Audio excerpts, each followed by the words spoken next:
Hey everybody, thank you so much for tuning into the channel. Remember to click like, share, and subscribe. Once again, thank you so much for tuning into the channel. Remember to click like, share, and subscribe. And thank you for watching. Wondering what retirement is like at St. James Place in Baton Rouge? Folks who live there say, Oh, are you in for a surprise? You can be busy every day. All day. The social life is outstanding. Wonderful parties. There are courses in computer, art, music. I feel blessed to live here. You'll have to come see it. It's great. and it might be more affordable than you think. Learn more and schedule a tour at stjamesplaceinfo.org.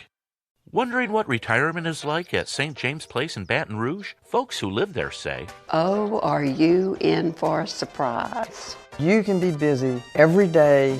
All day. The social life is outstanding. Wonderful parties. There are courses in computer, art, music. I feel blessed to live here. You'll have to come see it. It's great. and it might be more affordable than you think. Learn more and schedule a tour at stjamesplaceinfo.org. Thank you for calling BR Telco. How may I assist you today? I need to overcome my high-five phobia. Hi-fi who? It's a fear of high fives, which I have because they're awkward. Well, if you ask me, you need to sign up for BR Telco's checking that has a high five rate. I hear the kids say this sort of thing slaps. And that's the only thing I'll slap because I'm still not high-fiving anyone. Visit brtelco.org/high-five and get 5.55 APY on your checking account today. Checking offers 5.55 annual percentage yield. There's no comparison, but we want you to discover that for yourself. Compare the cost of your degree program at Columbia Southern University through the Cost Comparison Calculator. Find out for yourself your level of financial commitment at other online universities. More importantly, find out how much you can save at Columbia Southern. Compare Columbia Southern with over 1,000 other online degrees at savewithcsu.com. There's no comparison. Take control. Text SAVE to 41484 to receive your link.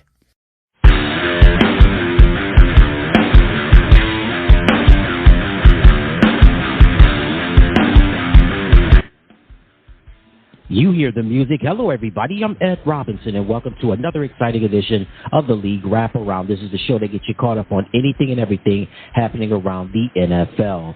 Coming up on this edition of the program, we'll have interviews with Scott Mason and Dre Andrews. Scott Mason, he's the host of the Play Like a Jet podcast, where the podcast covers New York Jets content. We preview the New York Jets Monday night season opener against the Buffalo Bills, talk a little Aaron Rodgers and much more. And, of course, we have Dre Andrews. Dre is a native of Philadelphia, Pennsylvania, and the owner of Dre's Homemade Water Ice and Ice Cream. We talk Philadelphia Water Ice, the city of Philadelphia, and, of course, Eagles quarterback Jalen Hurts and much more. So stay tuned.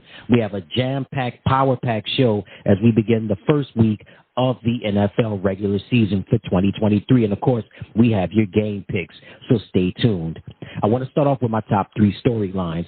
I want to start off talking about the 2023 NFL season. So, yes, the NFL season after a long wait. We haven't seen any NFL football since February, but guess what? Hey, a long time coming, but it was definitely worth the wait.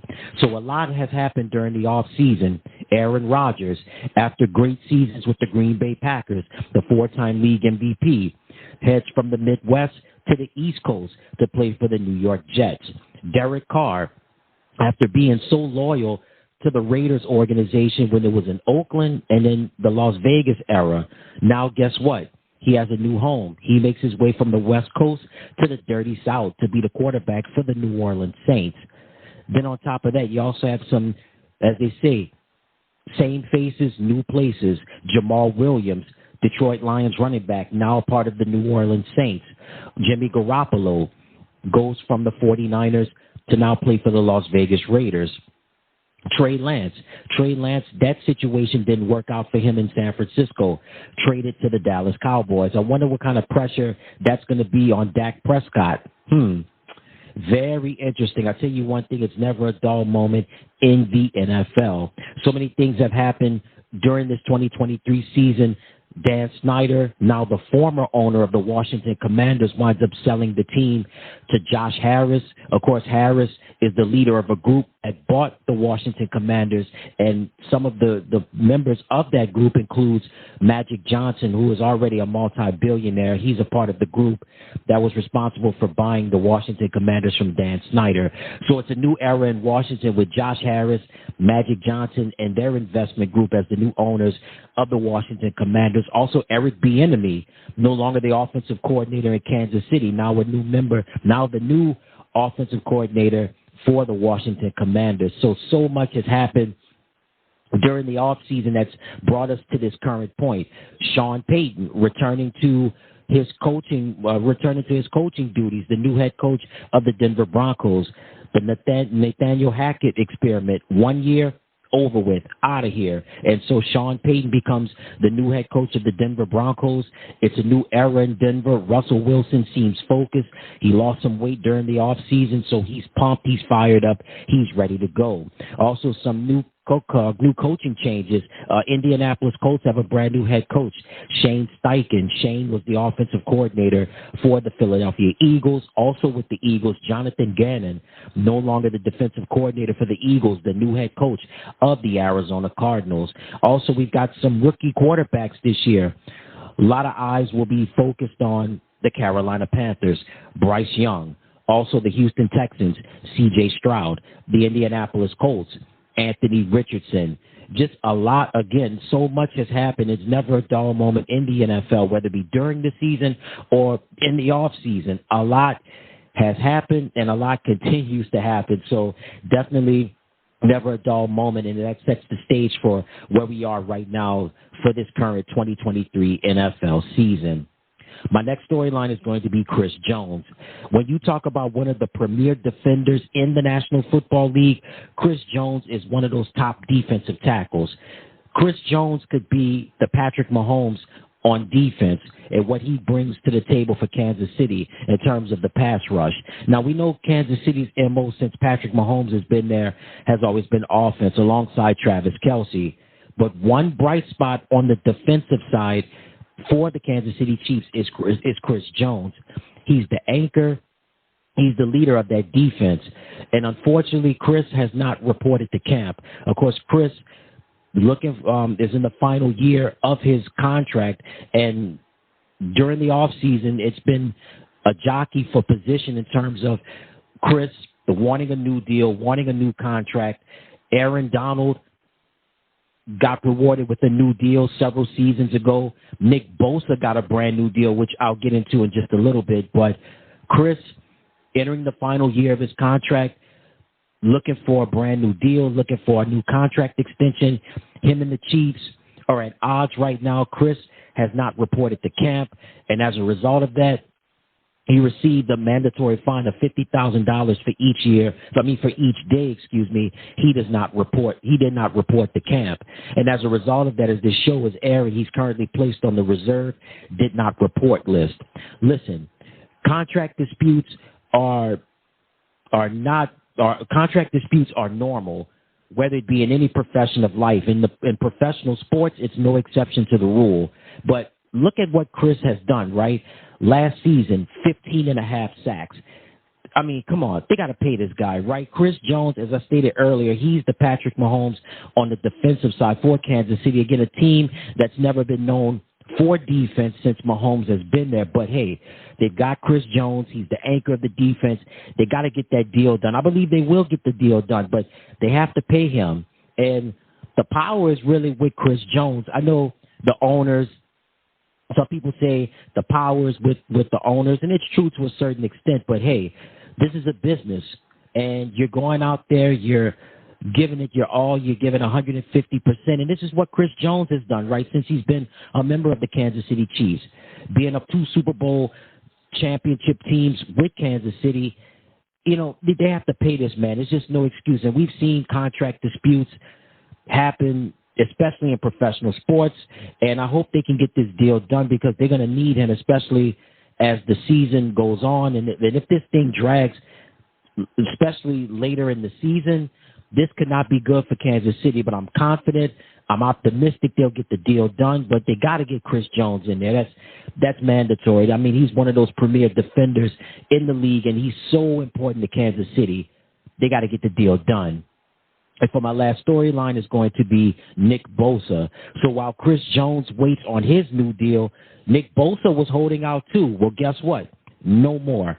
Nick Bosa signed a 5-year, $170 million contract extension with the San Francisco 49ers that includes $122.5 million guaranteed money. This makes him the highest paid defensive player in NFL history. Okay, so Nick was entering, this is the final year of Nick's rookie contract. And when you think about the 49ers the last several years, their MO has primarily been running game and defense. And Nick Bosa is the anchor of that defense. We talk about defensive linemen in the league with Chris Jones, Aaron Donald, Nick Bosa, just to name a few. And also his brother, Joey Bosa, as well. Joey got his deal not too long ago, and now Nick got his deal. And it's definitely deserving of it, right? I mean, the 49ers... Listen, if the 49ers don't have Nick Bosa at the start of this NFL season, man, teams will definitely take advantage of that. And his rookie year, he had 9 sacks. The 2020 season suffered a devastating injury. And then 2021, 15.5 sacks.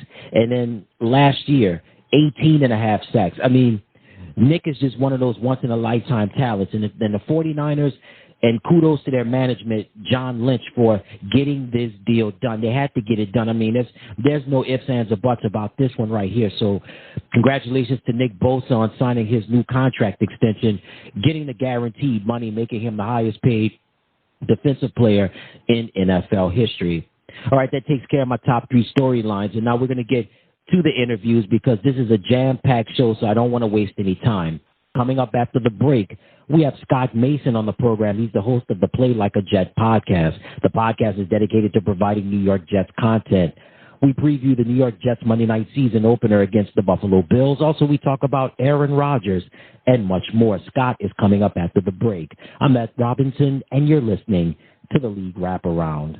The Historic New Orleans Collection is a free museum, publisher, and research center in the heart of the French Quarter. On view through October 8th, 2023. Be sure to plan your visit to 520 Royal Street at hnoc.org. The Smithsonian Traveling Exhibition, American Democracy, A Great Leap of Faith, examines the continuing evolution of our government, of, by, and for the people. Be sure to plan your visit to 520 Royal Street at hnoc.org. With Lucky Land Slots, you can get lucky just about anywhere. Dearly beloved, we are gathered here today to... Has anyone seen the bride and groom? Sorry, we're here. We were getting lucky in the limo and we lost track of time. No, Lucky Land Casino, with cash prizes that add up quicker than a guest registry. In that case, I pronounce you lucky. Play for free at LuckyLandSlots.com. Daily bonuses are waiting. No purchase necessary. Void where prohibited by law. 18+. Terms and conditions apply. See website for details. With the Lucky Land Slots, you can get lucky just about anywhere. This is your captain speaking. We've got clear runway and the weather's fine, but we're just going to circle up here a while and get lucky. No, nothing like that. It's just these cash prizes add up quick. So I suggest you sit back, keep your tray table upright, and start getting lucky. Play for free at LuckyLandSlots.com. Are you feeling lucky? No purchase necessary. Void where prohibited by law. 18+ terms and conditions apply. See website for details. I want to say thank you to Christopher and Woody for bringing me here. Obviously, Coach Sala, Joe Douglas, my agent, Dave Dunn. This is a surreal day for me. After spending 18 years in the same city, it's been a lot of introductions today and meeting a lot of people, but there's a lot of excitement. I'm here because I believe in this team. I believe in Coach Sala. I believe in the direction of Joe Douglas. Obviously, he's drafted really well the last couple of years, having offensive and defensive rookie of the year. But big thanks to the Jets organization. Obviously, a big thanks to the Green Bay Packers organization for an incredible run. That chapter is over now, and I'm excited about the new adventure here in New York.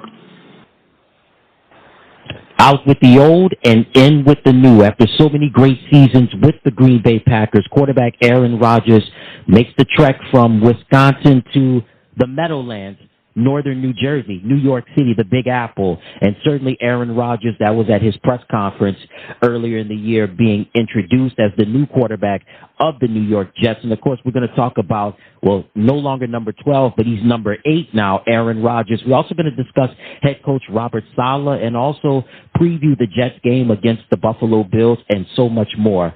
Let's take the trip up I-95 and head to the New Jersey Meadowlands and talk to a gentleman that we've had on the program on more than a few occasions, always giving us the insights on Gang Green, a.k.a. the Jets, Jets, the New York Jets. He is the host of the Play Like a Jet podcast. Let's welcome him back to the program, Scott Mason. Hey, Scott, welcome back to the program, my man. Hey, Ed, great to be here, man. Solid. Thank you so much once again for taking time out of your busy schedule to be with us on the program. So, of course, we're going to talk more about A-Rod in just a moment, but let's preview this big Monday night matchup between the New York Jets and the Buffalo Bills. We know the excitement is surrounding Aaron Rodgers and, of course, the other characters that are going to be playing a big role with the New York Jets this year going up against the Buffalo Bills. How excited are you about this game, especially with it taking place on a Monday night at MetLife Stadium? Yeah, I'm really excited. I mean, it's hard not to be, right? The stadium's probably going to be the loudest it's been since the season opener, or the home opener, I should say, back in 2009. I still remember that was Rex Ryan's first year with the Jets, Mark Sanchez too, and the Jets began the season with victories before they got to that game against the Patriots. I remember Rex Ryan actually robo-calling all the season ticket holders, me being one of them, and he said, we know that the Patriots have the better coach, and we know that the Patriots have the better quarterback, but what we have is you. You're the X factor. We need you to show up. We need you to be loud. We need you to really scream and make it an impact and carry us to victory. I remember that place was so loud, and I think it's going to be like that for Monday night. All the pieces are in place here, right? You've got all the expectations. You've got Aaron Rodgers. You've got the Buffalo Bills, the division rivals, the team that has controlled the division for the last few years. Obviously, the Patriots were the ones that had it up until Tom Brady left for Tampa, but since then it's been the Buffalo Bills who have been at the top of the division. It's 9/11 in New York. There's so many elements here. National television. I expect this to be the loudest crowd we've heard at MetLife Stadium for a Jets game in over a decade. Yeah, it's long overdue, Scott, since you mentioned earlier when the Rex Ryan era began and, of course, Mark Sanchez and his time in New York. I mean, the fever pitch was electric the moment Aaron Rodgers, it was announced that he was going to be traded to the New York Jets, and certainly it's going to be a fever pitch Monday night when the Jets take on the Buffalo Bills. It's going to be exciting.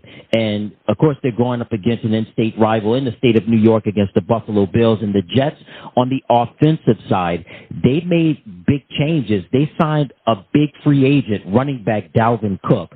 Give me your thoughts, Scott, on Dalvin Cook and what he brings to the table as a running back for the New York Jets. I think Dalvin Cook, in a lot of ways, is an insurance policy for Breece Hall more than anything else. What you've seen with guys that have had the injury that Breece Hall had is that a lot of times that first year back, it takes them a while to really get back up to speed. And you've heard this from several doctors. They've said that you're looking at Breece Hall being on limited pitch count and probably not being full effectiveness until maybe around week 6 or so. And if you think about it, it's sort of similar to what the Jets had in 2010 when they went to the AFC Championship game. Now, I'm not saying they're going to do that, but I'm just making the parallel here between Dalvin Cook and LaDainian Tomlinson. I know Dalvin Cook's a little bit younger, but the same principle applies. LaDainian Tomlinson came in here and was supposed to be the second back to Sean Green, who is the ascending young guy, which is what you're going to see with Breece Hall. And then really what happened with LaDainian Tomlinson is he wound up being the number 1 back for a significant portion of the season. But the first 6 weeks of the year, he put together some really strong production. Then he fell off, and people will look at his numbers and say, wow, he had a really good year, but most of that production came in the first 6 weeks. If the Jets can get that out of Dalvin Cook, then that's exactly what they need They need somebody that can really cover until Breece Hall's ready. But I will say this, Aaron Rodgers last year, and this is courtesy of my friend Alex Rollins, who has an outstanding YouTube channel that everybody should subscribe to.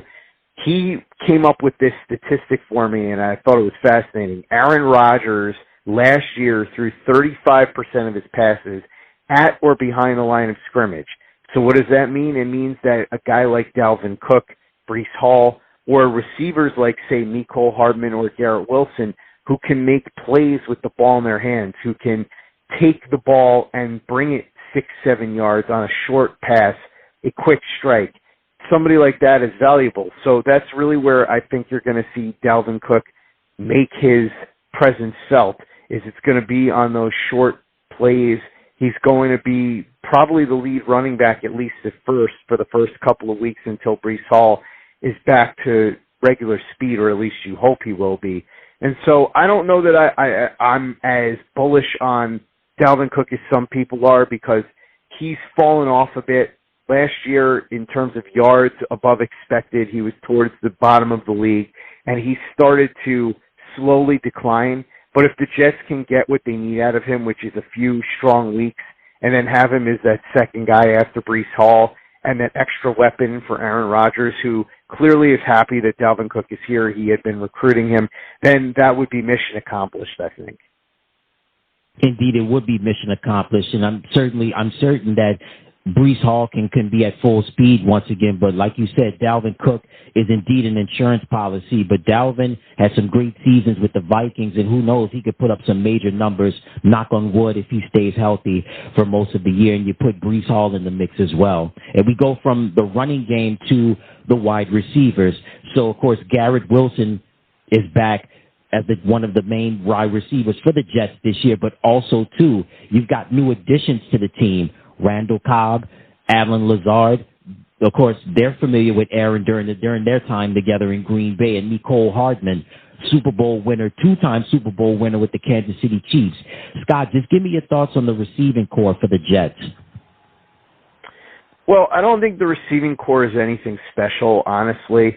It was a little bit better with Corey Davis before he retired, but even with Corey Davis, you were looking at one real playmaker in Garrett Wilson, who is probably going to be one of the top 5 to 10 receivers in the NFL by the time this season is over. And then after that, you've got some okay receivers. Allen Lazard is fine. He's nothing special. He gives you a big guy that can go downfield and win those go balls for Aaron Rodgers, which is why Rodgers likes him. And the fact that Rodgers trusts him, obviously, is key, and that's why he's here. That's why the Jets signed him as a free agent.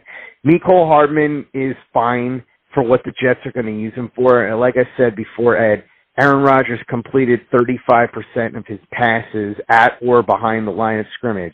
And Mecole Hardman is ideally suited for that type of situation because he's a very fast guy who, once the ball's in his hands, can make things happen. Hardman is a guy who hasn't really lived up to what the Chiefs thought he would be when they picked him in the second round. They thought he was going to be this incredible playmaker. He's been fine, but a little underwhelming. But in this offense, I think he has a chance to be very interesting. In training camp, there were a lot of plays where Rodgers would go to Hardman on these quick strikes, and I expect to see a lot of that. Randall Cobb, you know what he is, grizzled veteran, 32 years old, winding down his time in the league. He's more of a fourth, fifth receiver type of guy. And then from there, what you're going to see is a lot of these players who are up-and-coming young talent that the Jets are hoping they can get something out of, at least at the moment as we speak at. The two receivers that are going to be prominent pieces at the back end of this receiver rotation are Gibson, who was an undrafted free agent, and then also Jason Brownlee, who is an undrafted free agent. He was out of Southern Miss, I believe. Gibson was out of Stephen F. Austin.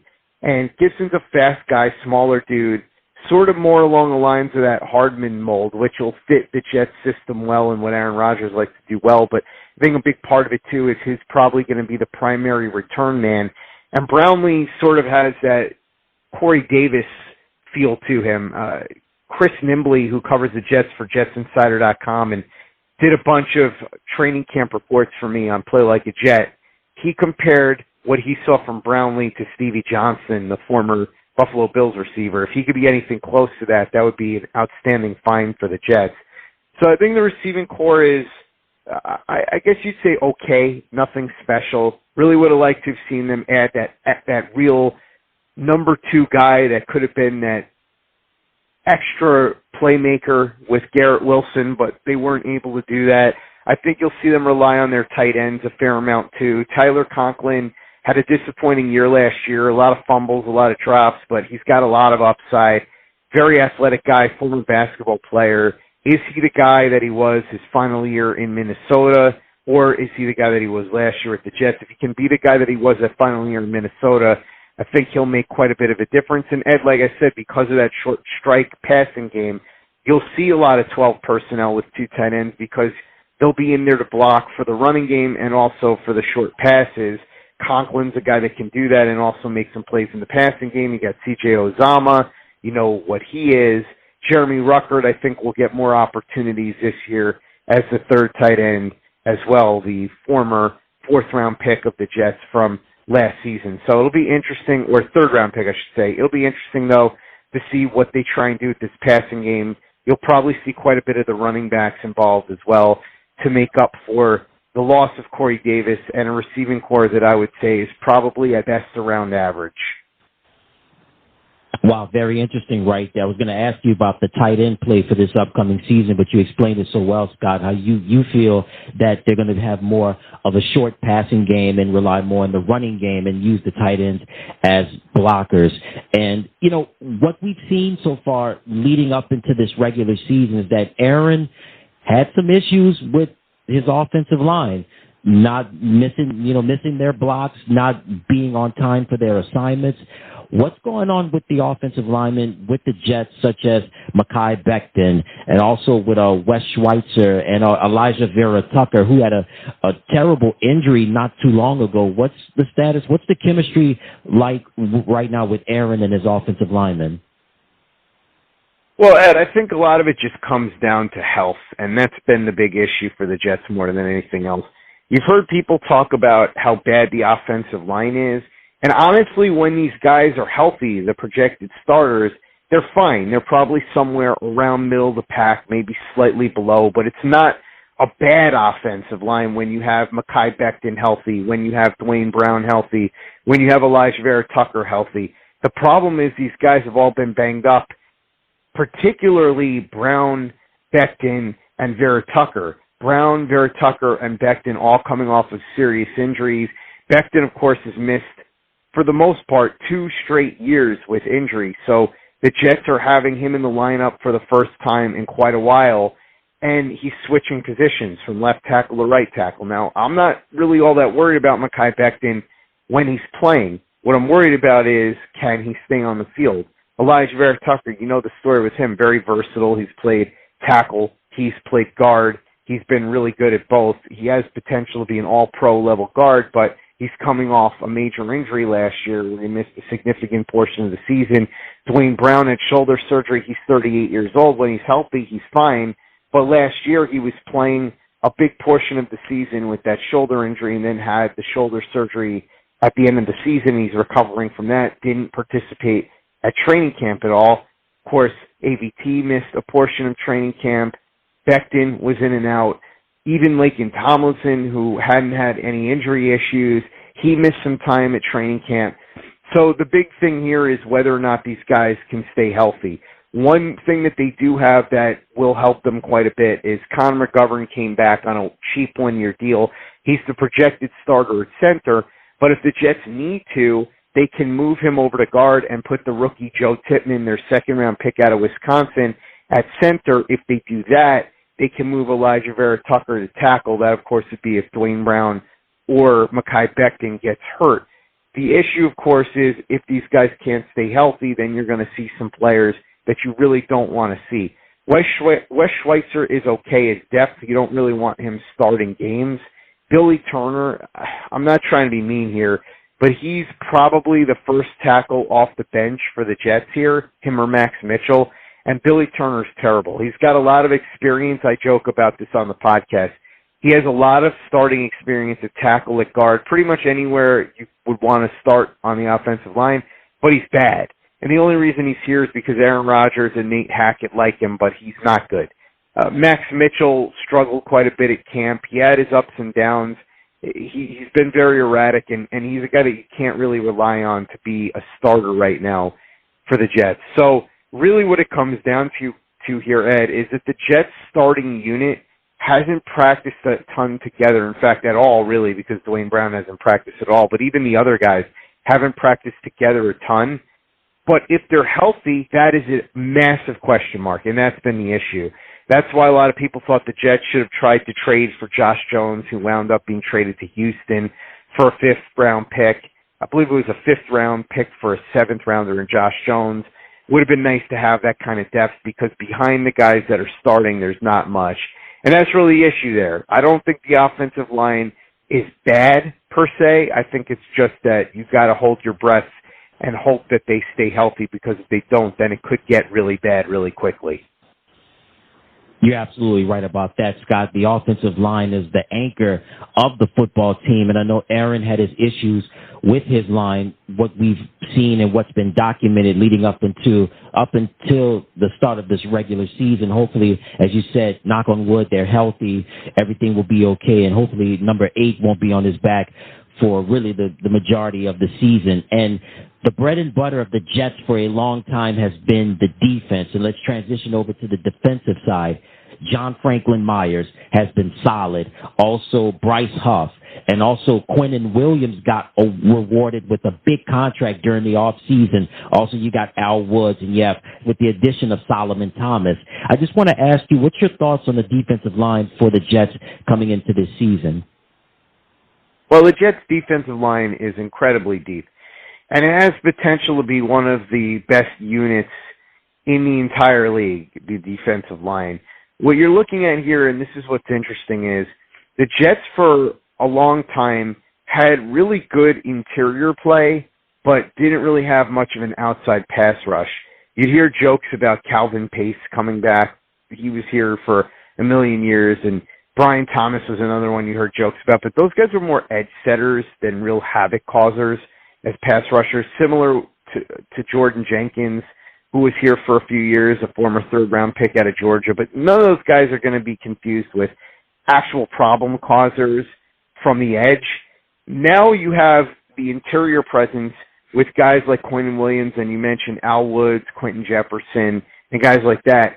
But on the outside, you're going to see some of John Franklin Myers, who I think will play in and out. You're going to see Michael Clemens, who I think will play in and out.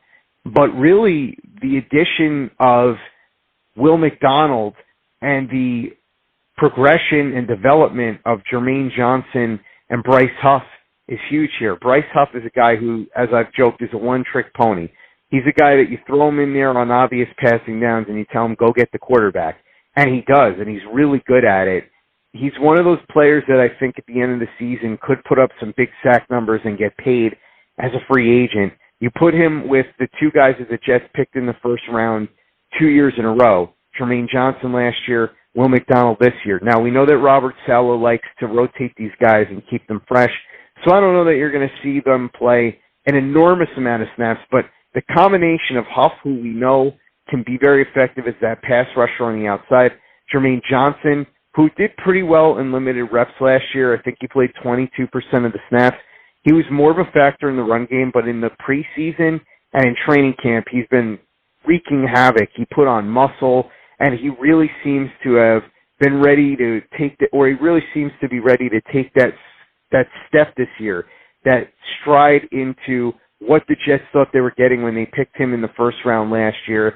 He's been a real problem causer all throughout training camp and in the preseason. And so if he can be that guy, and if Will McDonald, who a lot of people were wondering what he would bring to the table year number one, if he can be that guy this year, which he seemed to be in training camp and in the preseason with these spin moves and all that, you go back and watch his tape, and I'll tell you, Ed, I was hoping for Jackson Smith-Njigba, the wide receiver out of Ohio State who went to Seattle and has looked really, really good in training camp in the preseason, although he might miss some time with an injury. I wanted him to be a Jets draft pick because I thought he could be that number 2 guy with his old running mate, Garrett Wilson, who, of course, he knows from his Ohio State days. I thought that would be a great combination. When they picked Will McDonald, I was kind of surprised and taken aback because you figured they might go offensive line or perhaps for Jackson Smith-Njigba. But after a couple of minutes, I was good with it because it wasn't a problem with Will McDonald, the player. It was just out of nowhere. Will McDonald, the player, has a chance to be really nasty. And so if Will McDonald, Jermaine Johnson, and Bryce Huff can all get to the quarterback, and then you know what you have inside with Quentin Williams, who is one of the best defensive players in the league. Last year we saw him break out and become one of the top interior defensive linemen. I think he's going to be even better this year, especially with that added help on the outside. So I think this defensive line group is going to get to the quarterback early and often, and they have a chance to really cause issues for opposing offenses. Yeah, I definitely agree with you on that, Scott. I mean, that D-line has been good for quite some time for the Jets, and certainly this year the expectations are extremely high. And I want to just get into the linebacker core just for a moment, specifically with C.J. Mosley. Listen, we know about C.J. in his time in Baltimore. Hey, amazing with the Ravens, and so far so good since during his time with the New York Jets. He's been outstanding. And, of course, he has some other guys on his, with the linebacker core, such as Quincy Williams. Just give me your thoughts on C.J. and the rest of the linebacker core for the Jets. Yeah, I mean, I'll be honest here, Ed. I think the linebacking core is one of the weaker units, that and the safety unit. C.J. Mosley was pretty good the first part of the season last year, but then he really started to fall off a cliff, particularly in pass coverage. He just looks slow out there, and I think he might be, unfortunately, in the beginning of a decline. Zaire Barnes, I think, has a lot of potential. He's very athletic. He and Quincy Williams are very similar, right? They're both athletic. They both can make some really jaw-dropping plays, but at the same time, their instincts can be spotty. They'll miss a lot of tackles. They'll have some issues in pass coverage. In fact, I would say Quincy Williams is pretty weak in pass coverage, and Zaire Barnes wasn't very good in the preseason. I believe 15 of 15 targets were completed against him. That's really pretty bad. Jamien Sherwood is a guy who was a draft pick a couple of years ago that the Jets have been continuing to develop. We'll see what he does. But overall, this linebacking core is really not anything close to what you would hope it would be. But look, every unit on the team can't be great. There's going to be weak spots. You hope that the defensive line can help cover for the weakness in the safety group and the linebacking group. Of course, you would hope that the strong cornerback room can do that as well. Chaz Surratt, the final linebacker that's here. Surratt is a guy who was a converted quarterback from college. He wound up becoming a linebacker, and he's another one who's been a bit of a project. Played reasonably well in training camp in the preseason, and so we'll see what he's able to do. But, yeah, that linebacking group is not where you would want it to be, but, again, the defense can't be great at every single spot, and so you've got C.J. Mosley, who's the leader of that group, and you hope that they can get enough out of them to be covered up for by that defensive line and the cornerback group. All right, and I want to move along now to the cornerback group, Sauce Gardner. Listen, Sauce, for lack of a better term, he's really made his impact in a short amount of time since he's been in the NFL. And big things, he's predicting big things for himself this year. Give me your thoughts on Sauce and his play and the improvements he's made coming into 2023. The cornerback group is interesting, Ed. I think Sauce Gardner, if you listen to everybody on social media, apparently Sauce Gardner is actually not good. He just gets away with holding and defensive pass interference all the time because apparently the league has this weird conspiracy that they want him to be great and help the Jets. Of course, living in reality, that's not the case. What's really going on is that Sauce is already becoming arguably the top cornerback in the entire league. And so when you have him locking down one side, DJ Reed, another one of the better corners in the NFL, who was probably Joe Douglas's best free agent signing since he's been here. You want to talk about a deal, 3 years, $33 million for a guy who really has emerged as one of the top cornerbacks in the NFL. Michael Carter, a really good slot corner as well. So you've got some, potential for that to be the best cornerback group in the entire league. Like I said, the corners and the defensive line, both elite.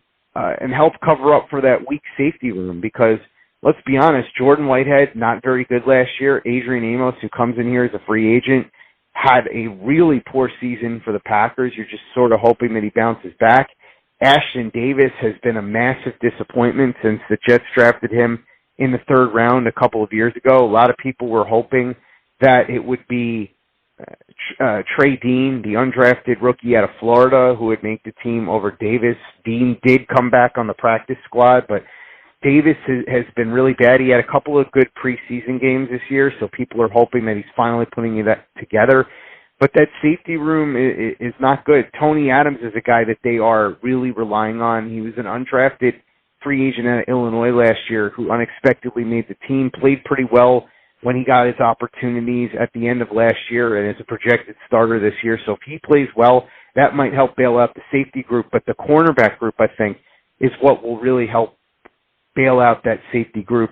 Those three guys, the starters, from Gardner to Reed to Carter, I think are going to play a huge role in what this secondary is able to accomplish. So if they can get pressure on the front end with Quentin Williams and the edge rushers, and then they can hold it down with the cornerbacks, Sauce, Carter, and Reed, that I think has a chance for the Jets to have a really, or provide the Jets with a really outstanding pass coverage unit and make life hell for opposing quarterbacks and opposing wide receivers.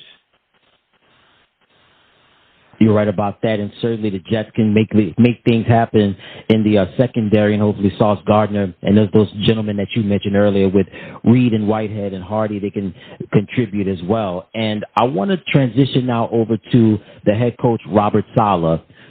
Since I've had you on this program for quite a while now, Scott, we know Robert, his DNA is defense, coming over from the San Francisco 49ers, being a former defensive coordinator.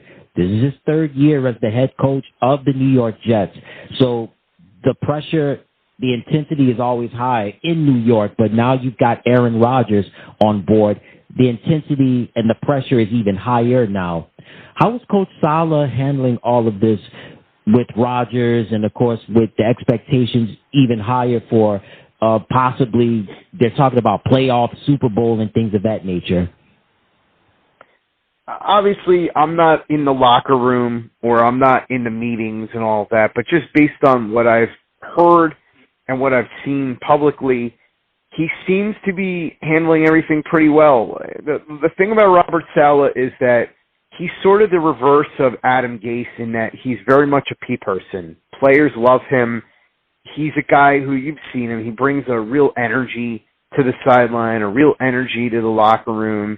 He understands a lot of the aspects of being a coach that go beyond the X's and O's. And I think that's something that will serve him well with somebody like Aaron Rodgers. And it'll serve him well with guys that are more fun personalities like Quentin Williams. I think this will be the year that you really find out what Robert Saleh is made of, right? Because his first year, there were quite a few mistakes. You chalk it up to him being a rookie head coach. Last year, there were ups and downs, but you had everything going on with Zach Wilson and Mike LaFleur and all of that, and so it was tough. A lot of injuries, right? This year they bring in Aaron Rodgers, and so now no excuses. You expect to see results. So, yeah, on the outside, you may see Saleh as this solid rock, a guy who has the trust of the locker room, guy who is a fun personality, who understands how to get the most out of certain guys, specifically on the defensive side of the ball. But the test comes now. Can the Jets really, what it comes down to is win games? Can the Jets make the playoffs? Can the Jets do something this year that they haven't done since 2010? And that is play games past the regular season. And if they can't do that, then all of this stuff that we see on the outside, all of the fun-loving, player, friendly, people person type of stuff is not going to matter because the NFL is a results-oriented business. As Jerry Glanville liked to say, the NFL stands for not for long if you don't win. And so that's really what it's going to be about. Robert Saleh looks like he's a guy that is well-suited for this role. He looks the part, as they say, but can he actually deliver results? If he does, then I think he may very well get a contract extension. If he doesn't, then he may not be long for this job. So it's really very much a test for him this year to see what he can do, and we'll see if he passes that test. Let's hope he passes the test. And I tell you one thing, the tests are always hard in New York, but hey, if you pass it, hey, guess what? To the victor goes the spoils, and certainly Robert Saleh, hopefully he can get a good season, and as you said, Scott, hopefully he's rewarded with a contract extension. And speaking of being rewarded, listen, the New York Jets, they got rewarded, and certainly somebody's a future first ballot Hall of Famer, Aaron Rodgers. Listen, great seasons he's had with the Green Bay Packers, 4-time league MVP, former Super Bowl MVP. So after his last game as a Packer, he almost retired, but hey, he went into darkness, had the darkness retreat. He emerged from it, saw the light, and wanted to be traded, and the New York Jets made the move to land now number 8. So give me your thoughts, Scott, on what was your reaction like when you found out that Aaron was going to be the quarterback for the New York Jets? My thoughts on Rodgers are, I think he's going to be here for a good time, not for a long time. So he even said it. His plan is to be here for a couple of years, and all things equal, if everything goes the way that everybody wants, he'll be here for a couple of years. But he's going to take it year by year because he's going to turn 40 this year, and so we have to see how his body holds up. Now, he's looked good in camp, one preseason game, but he is still going to be turning 40. So the question becomes, when does Father Time get Aaron Rodgers? If Aaron Rodgers can be anything close to what he was the 2 back-to-back MVP seasons in Green Bay, then the expectations should be through the roof, right? Because even if the Jets follow the Denver blueprint, and just to refresh people's memories, Denver year 1 went to the playoffs, and then year 2, Peyton Manning set all these records. They brought in all these free agents, guys like Aqib Talib, T.J. Ward, and DeMarcus Ware, and they ended up going to the Super Bowl. Now, they lost to the Seahawks, but the point is, year 2 is where they brought in all the reinforcements, and they were ready for that Super Bowl run. And so, even if that's what the Jets' path is, that year number 1 they make the playoffs, and year 2 they go out, get a bunch of free agents, and really make a run for it, I think that's something that if Rodgers stays and if Rodgers continues to play at a high level, it's absolutely a possibility. I mean, what you really are looking to see here is, can Aaron Rodgers get back to what he was 2 years ago? Were the injuries last year and the new players the reason that his play dipped last year? Or is it because he's getting older and the decline is starting to set in? Because you got to remember, Ed, as optimistic as we want to be as Jets fans and as optimistic as we should be, only one quarterback has really played at a high level past the age of 40, and that's Tom Brady. And Tom Brady's sort of a unicorn that way. Most guys are retired by this age. I think Warren Moon played till he was like 42, but he really wasn't all that good towards the end. Peyton Manning was retired by this point. Drew Brees played reasonably well his age 40 season before he retired, but a lot of it was screen passes and stuff. So you got to hope that the clock doesn't strike midnight on Aaron Rodgers and he turns into a pumpkin once he gets past the age of 40. But if he can play anything close to the way that he played for the majority of his career in Green Bay, then the Jets have an opportunity to do something the next couple of years. You start with this year, hope they make the playoffs. And I think Aaron Rodgers himself said this: make the playoffs, make the tournament, and then see what happens. And then from there, build on that, add more pieces, and hopefully make a run. So the hope is see what the Jets can do this year, make the playoffs, and then hope for a run. And then after that, you hope that Rodgers stays healthy, continues to be sharp. The Jets can add pieces around him and maybe get another year or two out of him beyond this year. And so that's where I think the expectation should be. But if you're a Jets fan, I think you want to be realistic. You hope that there's a chance they can make a real deep run, but start with the expectation of the postseason, the playoffs for the first time in 12 years. And if you get that, I think you should be a happy person. It's one of those deals, Ed, where people will say it's not that hard to make the playoffs in the NFL because now 14 teams make it. But remember, it's a little misleading because, yeah, if the Jets were in the NFC, it probably wouldn't be that hard to make the playoffs. In the AFC, it's going to be tough. It's going to be a real battle because every team in the Jets division is well-suited to make the playoffs and compete for the division, with the possible exception of the Patriots. Every team in that Steelers division is well-suited to make the playoffs. Kenny Pickett is going to take a step forward this year, you would assume. We know what the Ravens can be with Lamar Jackson. The Bengals with Joe Burrow. You look at the Browns with Deshaun Watson potentially bouncing back. They've got a really good roster. So all those teams have a chance to make the playoffs. You get the Jaguars are a playoff caliber team.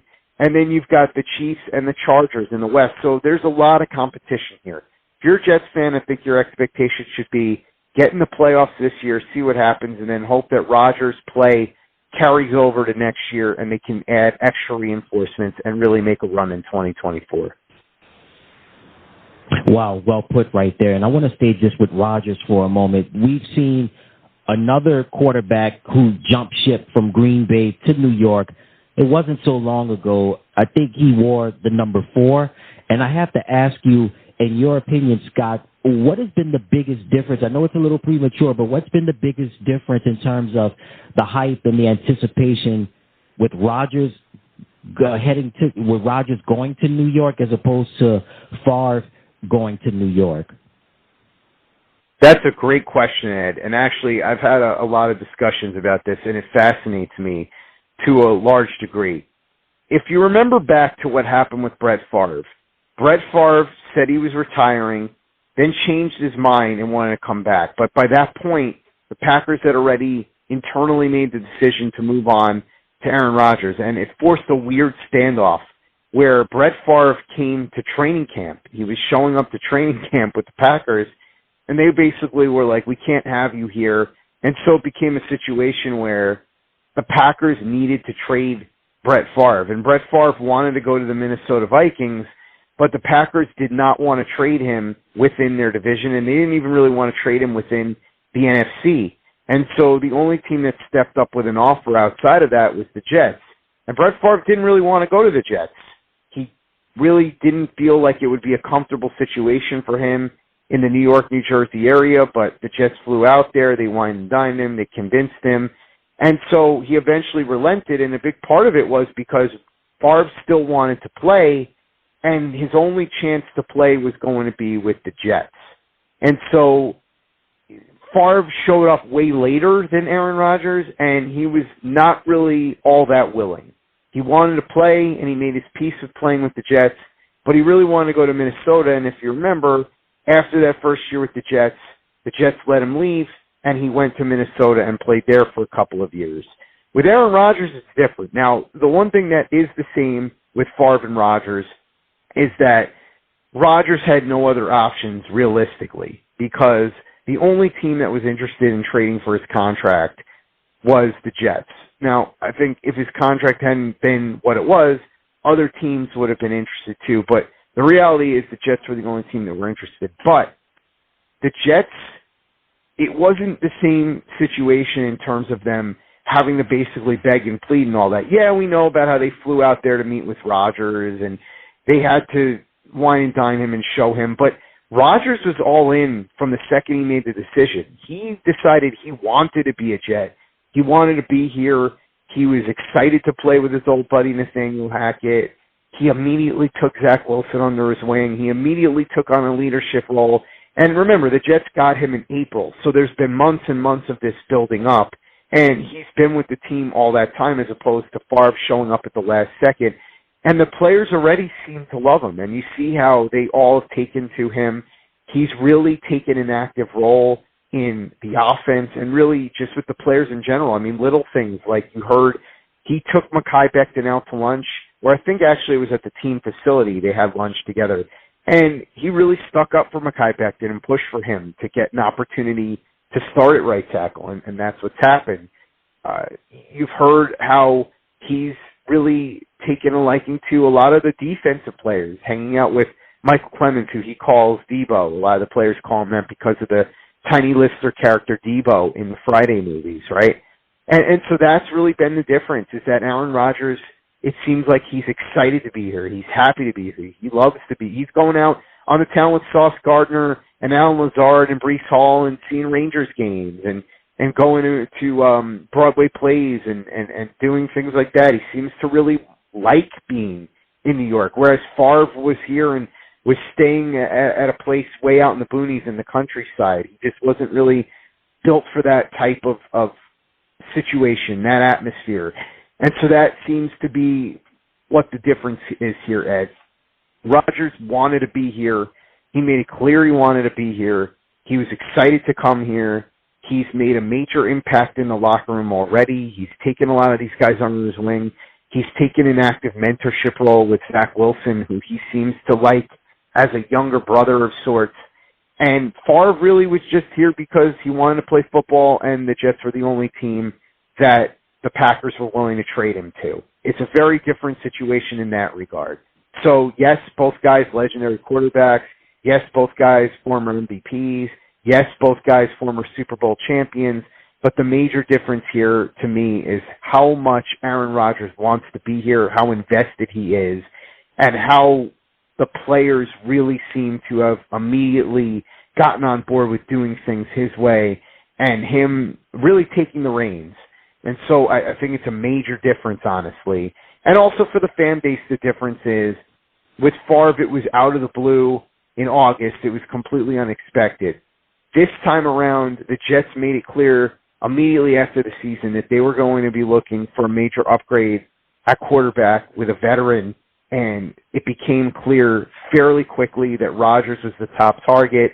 It became fairly quickly that Rodgers wanted to be here. It became fairly quickly that the Jets were the only team that were going to be able to get a deal done for Rodgers, and that he wanted to be here. He was all in. And so the Jets fans have had, since that point, and really especially since they acquired him in April, to get excited about Rodgers and to see what his presence would mean here for the team. So those are the major differences, and I think it's fascinating. I think it has a chance to really pay off for this team if Rodgers can, knock on wood, stay healthy, and if these guys can really get on the same page with him and heed his leadership. You're absolutely right about that, Scott. I did notice some of those differences, like when Brett was playing for the Jets that 1 year he was there. It was mainly a football thing, but since he's been in the New York, New Jersey area, he's really been, as you say, out on the town and gotten a chance to know some of his teammates, try to bond with them, specifically with Zach Wilson, having that big brother, little brother relationship is definitely so far so good. It's new times for Aaron Rodgers, and he's definitely enjoying his time so far being in the New York area. And when you think of New York players and sports teams and just how New York sports fans as a whole, they really love players that have big personalities, and especially players that embrace the area. What has been Jets fans' response to Aaron Rodgers since he's been a member of the Jets? He's really seemed to take a liking to it. He's been going out on the town. There's been a bunch of fun stories about he went out with Sauce Gardner to a Rangers game, and they were, I think it was in the press area or whatever it was, or the locker rooms or wherever it is, I guess the VIP area. And they saw Jessica Alba, and Rodgers said, "Look, it's Jessica Alba." And Sauce said, "Who's Jessica Alba?" And then he teased Sauce about not knowing who Jessica Alba is. Sauce bought him that chain, which is really cool, so you can see that relationship developing. He went out with Breece Hall and Alan Lazard. He went to a Taylor Swift concert. There's video of that. So he seems to really be enjoying it here. And as far as the teammates and all that, like I said, taking Mekhi Becton out to lunch, really taking an active role in the development of Zach Wilson. If you've watched Hard Knocks or One Jets Drive, you've seen that. Little things, and Zach Wilson, to his credit, has really soaked it up. I mean, you watched on Hard Knocks where he said, you do the double hitch and then you get out because I've seen you hitch 4 times and you're waiting too long. If you hitch twice and there's nothing there, use your legs. And in that preseason game, Zach Wilson did it. He hitched twice, and then he got out and made that. You've seen Aaron Rodgers goof around at practice with Michael Clemens, with Quinnen Williams. If you watch Hard Knocks, you saw him joke, "Hey, that was Quinnen Williams having his 11th sack." these guys all look to him as a leader, and he's really enjoying everything that's around him, all the surroundings of New York, like I said, Taylor Swift concerts and things like that. He's enjoying being with Nathaniel Hackett. There's a scene in Hard Knocks where they sit the players down and teach them about Leslie Nielsen and his movies and Airplane, Naked Gun, all of that. So he really seems to be having fun. The fans, he's signing autographs. They're chanting for him in practices. This is not what a lot of people thought the Jets were getting, because you heard the stories out of Green Bay about how he had been difficult the last couple of years, and there was some friction there between him and the front office. But he's really been great for the Jets so far. It's been fantastic. It's everything you could have wanted. Now you just hope it translates to results on the field. As they said, change will do you good, and so far so good. Aaron is enjoying the change, not just with his new team, but most importantly with the new area that he's in, specifically in New York City, New Jersey area. All right, so Scott, I got to ask you this. So we talked about Aaron, we talked about Coach Saleh, we talked about all the important parts that make up the New York Jets. So I got to ask you, what's your 2023 season outlook like for the Jets? Do you see them going to the playoffs? Do you see them maybe having an opportunity to play for the Lombardi? Do you see them going below 500? What's your outlook for the team this year? I think I hit on this a little bit earlier, but I'll expand upon it. I think the Jets will probably win 10 or 11 games, get a wild card, although I do think they'll push for the division. I think the Bills will ultimately win the division, but I think they'll push for the division. And I think they'll get a wild card. I could see them possibly winning a playoff game if they get the right opponent in the first round. There's no reason why I couldn't see them possibly winning a game against the Jaguars, for example, if that winds up being the matchup, if, say, they get the top wild card seed. I don't think they're going to go to the Super Bowl this year. I'm not saying it's out of the question. I just think that this year they're probably a playoff team with potential to maybe make a run if things go right. But I think this year is the year that will set the stage, hopefully, for 2024. And if Aaron Rodgers and this team can prove to players around the league that they're for real, then I think that just like what you saw in Denver with Peyton Manning that first year, you'll see, or I should say that second year, you'll see a lot of big-ticket players wanting to come here and potentially chase a ring with Rodgers and the rest of these guys. So I think my expectation is 10, 11 wins and a playoff spot this year. Anything above that would be a bonus, and then build on that for next year.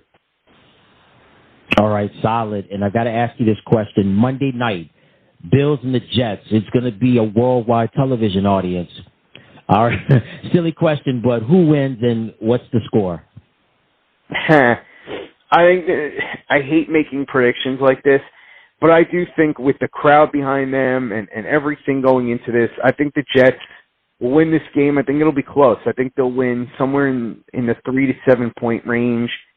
I'm going to go out and say 24-21 is your final score, something along those lines.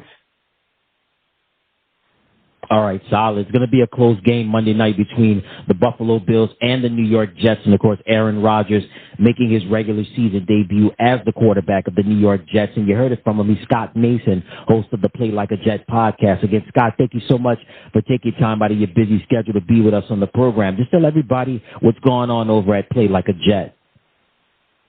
Ed, thanks, brother. Really appreciate you having me on. Happy to come back anytime you like. Right now, we've got daily podcasts happening, as always, 365 days a year, fresh podcast, even in the off season. It's probably why I'm pulling out what's remaining of my hair at this point. But we've got daily shows. It's going to be nonstop action as we get ready for the Jets and the Bills Monday night. I'm really looking forward to it, Ed, and I think that anybody who's a Jets or Bills fan, and really anybody who's a football fan, should be highly anticipating this matchup, because whether you're a Jets fan or a Bills fan, this game is going to have an electric atmosphere, and I think you're going to hear the Jets crowd, as I said, be as loud as it's been since any point since the 2009 home opener. Oh, you're absolutely right about that, Scott, and certainly all of us being football fans, and we've waited long enough, and is definitely worth the wait. And Bills-Jets on Monday night, it's going to be exciting from MetLife Stadium in East Rutherford, New Jersey. So, Scott, tell everybody where they can find you on social media as well as Play Like a Jet, and any websites, let the listeners know that as well. Yeah, for sure. The website is playlikeajet.com. You can find me on Twitter at PlayLikeAJet1. You can rate and review the podcast on iTunes, Stitcher, Spotify, Google Play, anywhere where you get your podcasts. All reviews are very much appreciated because the way the algorithm works, the more reviews we get on iTunes, the easier it is for the show to pop up when people search Jets podcast. So if you can go ahead and review the show, give us 5 stars, it would really be appreciated. Doesn't take you much time, and it costs you nothing to do it. So if you could do that, that would be awesome. So iTunes, Stitcher, Spotify, Google Play, everywhere you find podcasts. We've got our YouTube channel, youtube.com/playlikeajet. We're going to really be ramping up the content, but we've got a lot of great videos up there.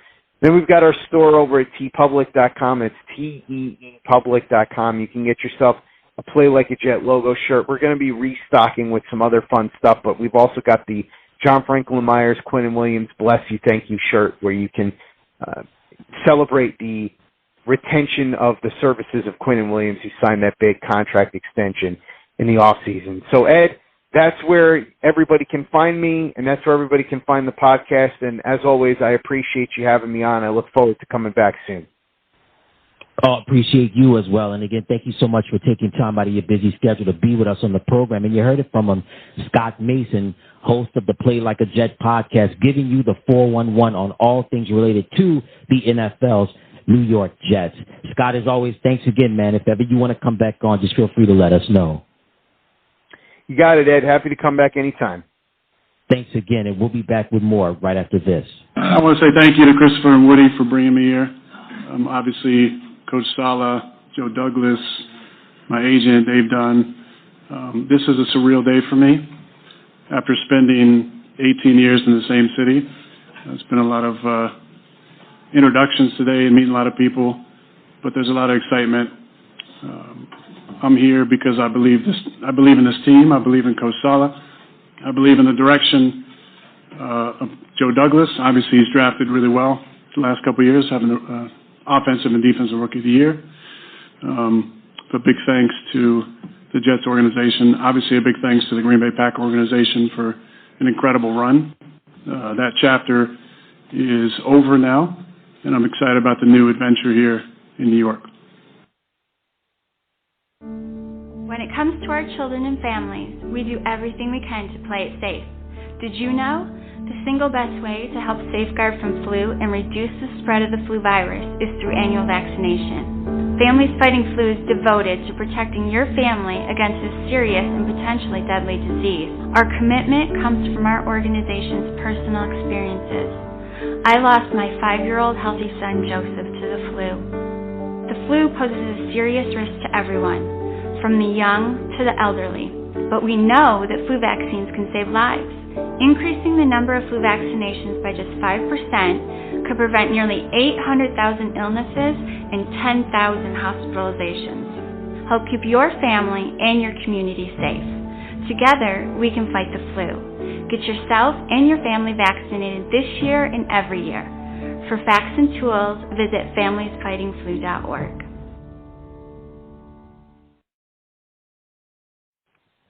All right, everybody. Once again, a big special thank you to Scott Mason, host of the Play Like a Jet podcast. It's the podcast that's dedicated to all things related to the New York Jets.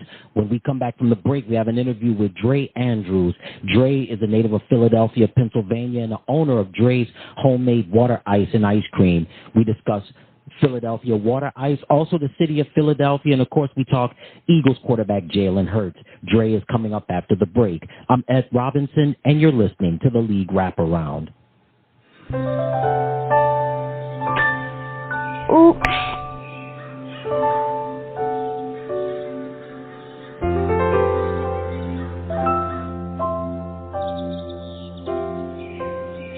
Uh-oh.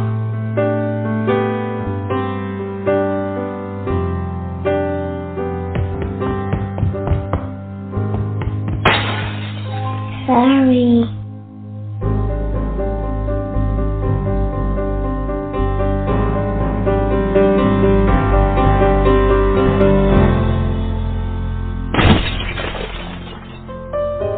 get on top of it before they do. Every 24 minutes, tipped furniture or a falling TV sends an injured child to the emergency room. Preventing tip-over incidents is easy, inexpensive, and only takes 5 minutes. Learn how to secure your furniture and TVs to protect children at anchorit.gov. Business today looks nothing like it did yesterday. While it's more unpredictable, its possibilities are endless. At ADP, turning unpredictability into an advantage is what we do. Using data-driven insights, we design HR solutions to help businesses work better, smarter, so they can think beyond today and find even more success tomorrow. HR, time, talent, benefits, payroll. ADP, always designing for people. If there's anything better than bacon, it's more bacon. Like Smithfield Premium Bacon, a line of flavor-filled bacon made by bacon lovers for bacon lovers. Smoked longer, sliced thicker, and expertly flavored to bring bacon excitement to any bacon fan. From center-cut and applewood smoked to sweetly satisfying maple flavor to double the thick, double the smoke. Add a few slices to your burger, on top of your pancakes, or just take the whole plate for yourself. Premium bacon from Smithfield, for the love of meat. Wondering what retirement is like at St. James Place in Baton Rouge? Folks who live there say, Oh, are you in for a surprise? You can be busy every day. All day. The social life is outstanding. Wonderful parties. There are courses in computer, art, music. I feel blessed to live here. You'll have to come see it. It's great. And it might be more affordable than you think. Learn more and schedule a tour at stjamesplaceinfo.org. Wondering what retirement is like at St. James Place in Baton Rouge? Folks who live there say, Oh, are you in for a surprise? You can be busy every day. All day. The social life is outstanding. Wonderful parties. There are courses in computer, art, music. I feel blessed to live here. You'll have to come see it. It's great. And it might be more affordable than you think. Learn more and schedule a tour at stjamesplaceinfo.org. With Lucky Land Slots, you can get lucky just about anywhere. Dearly beloved, we are gathered here today to... Has anyone seen the bride and groom? Sorry, we're here. We were getting lucky in the limo and we lost track of time. No, Lucky Land Casino, with cash prizes that add up quicker than a guest registry. In that case, I pronounce you lucky. Play for free at LuckyLandSlots.com. Daily bonuses are waiting. No purchase necessary. Void where prohibited by law. 18+. Terms and conditions apply. See website for details. Businesses need to think beyond today. That's why ADP uses data-driven insights to design HR solutions to help your business find more success tomorrow. HR, time, talent, benefits, payroll. ADP, always designing for people. Business today looks nothing like it did yesterday. While it's more unpredictable, its possibilities are endless. At ADP, turning unpredictability into an advantage is what we do. Using data-driven insights, we design HR solutions to help businesses work better, smarter, so they can think beyond today and find even more success tomorrow. HR, time, talent, benefits, payroll. ADP, always designing for people. If there's anything better than bacon, it's more bacon. Like Smithfield Premium Bacon, a line of flavor-filled bacon made by bacon lovers for bacon lovers. Smoked longer, sliced thicker, and expertly flavored to bring bacon excitement to any bacon fan. From center-cut and applewood smoked to sweetly satisfying maple flavor to double the thick, double the smoke. Add a few slices to your burger, on top of your pancakes, or just take the whole plate for yourself. Premium bacon from Smithfield, for the love of meat. 145 over 92. 180 over 111. 182 over 100. And I had a heart attack and a cardiac arrest. And then a stroke. This is what high blood pressure looks like. You might not feel its symptoms, but the results from a heart attack or stroke are far from invisible or silent. My memory is shot. When I woke up, I couldn't speak. I can't button up a shirt. I can't run. I've had to learn to swallow again. That's the only moments that I have. And I'm 33, so I never see this coming. If I would have followed a treatment plan, I would not be in this situation. Had I done this, had I done that, hell, I messed up. Get back on your plan. or talk with your doctor to create an exercise, diet, and medication plan that works for you. Go to loweryourhbp.org. Head to toe, everything's changed. Head to toe. Businesses need to think beyond today. That's why ADP uses data-driven insights to design HR solutions to help your business find more success tomorrow. HR, time, talent, benefits, payroll. ADP, always designing for people. If there's anything better than bacon, it's more bacon. Like Smithfield Premium Bacon, a line of flavor-filled bacon made by bacon lovers for bacon lovers. Smoked longer, sliced thicker, and expertly flavored to bring bacon excitement to any bacon fan. From center cut and applewood smoked to sweetly satisfying maple flavor to double the thick, double the smoke. Add a few slices to your burger, on top of your pancakes, or just take the whole plate for yourself. Premium bacon from Smithfield, for the love of meat. All right, everybody, welcome back to the program.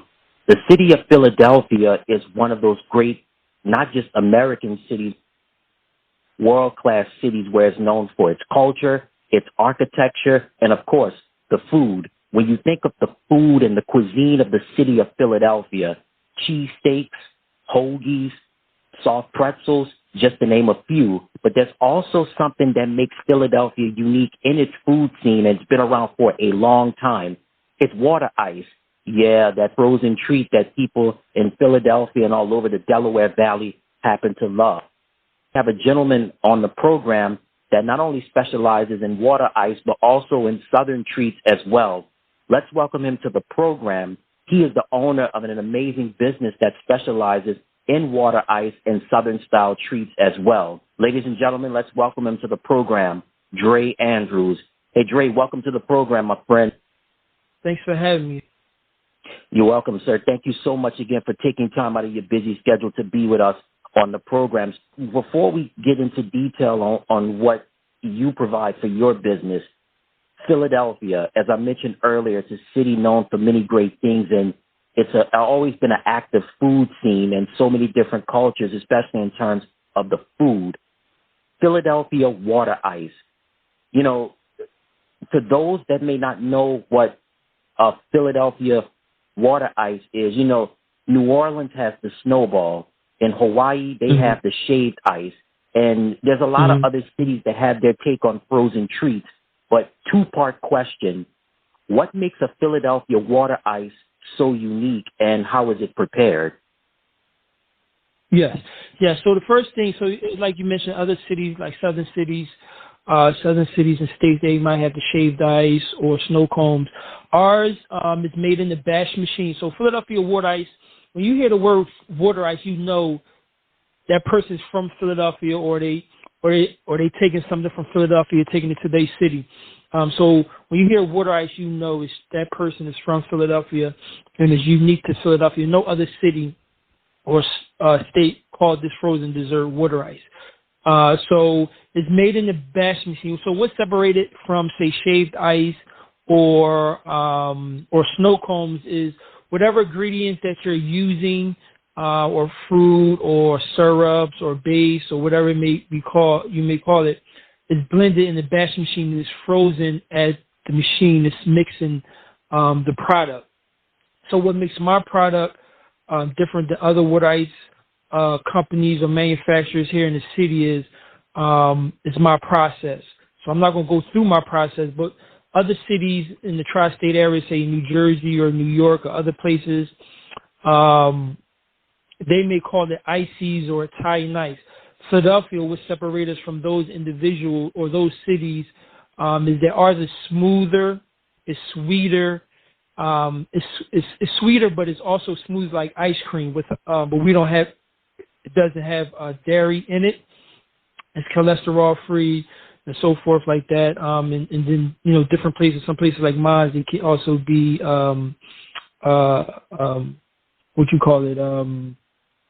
vegan friendly. So again, Philadelphia is similar to what ices or Italian ice, but ours is creamier and sweeter than other cities throughout the tri-state area. Solid. I want to stay just with your business.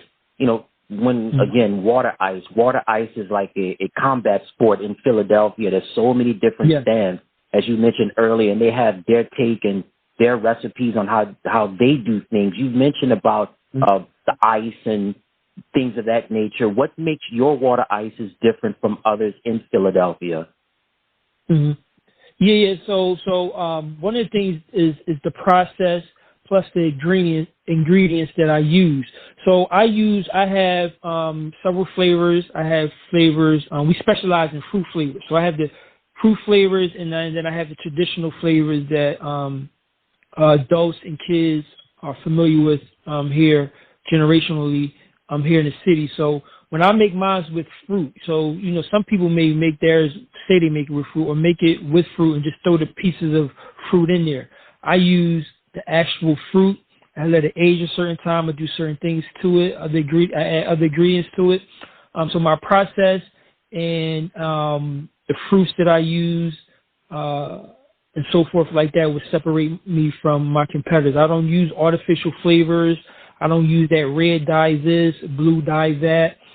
So when I come up with different flavors monthly or for the year, when you come to my shop and then go to another shop, you can tell it's two different products. Who's better, that's up to you. That's relative.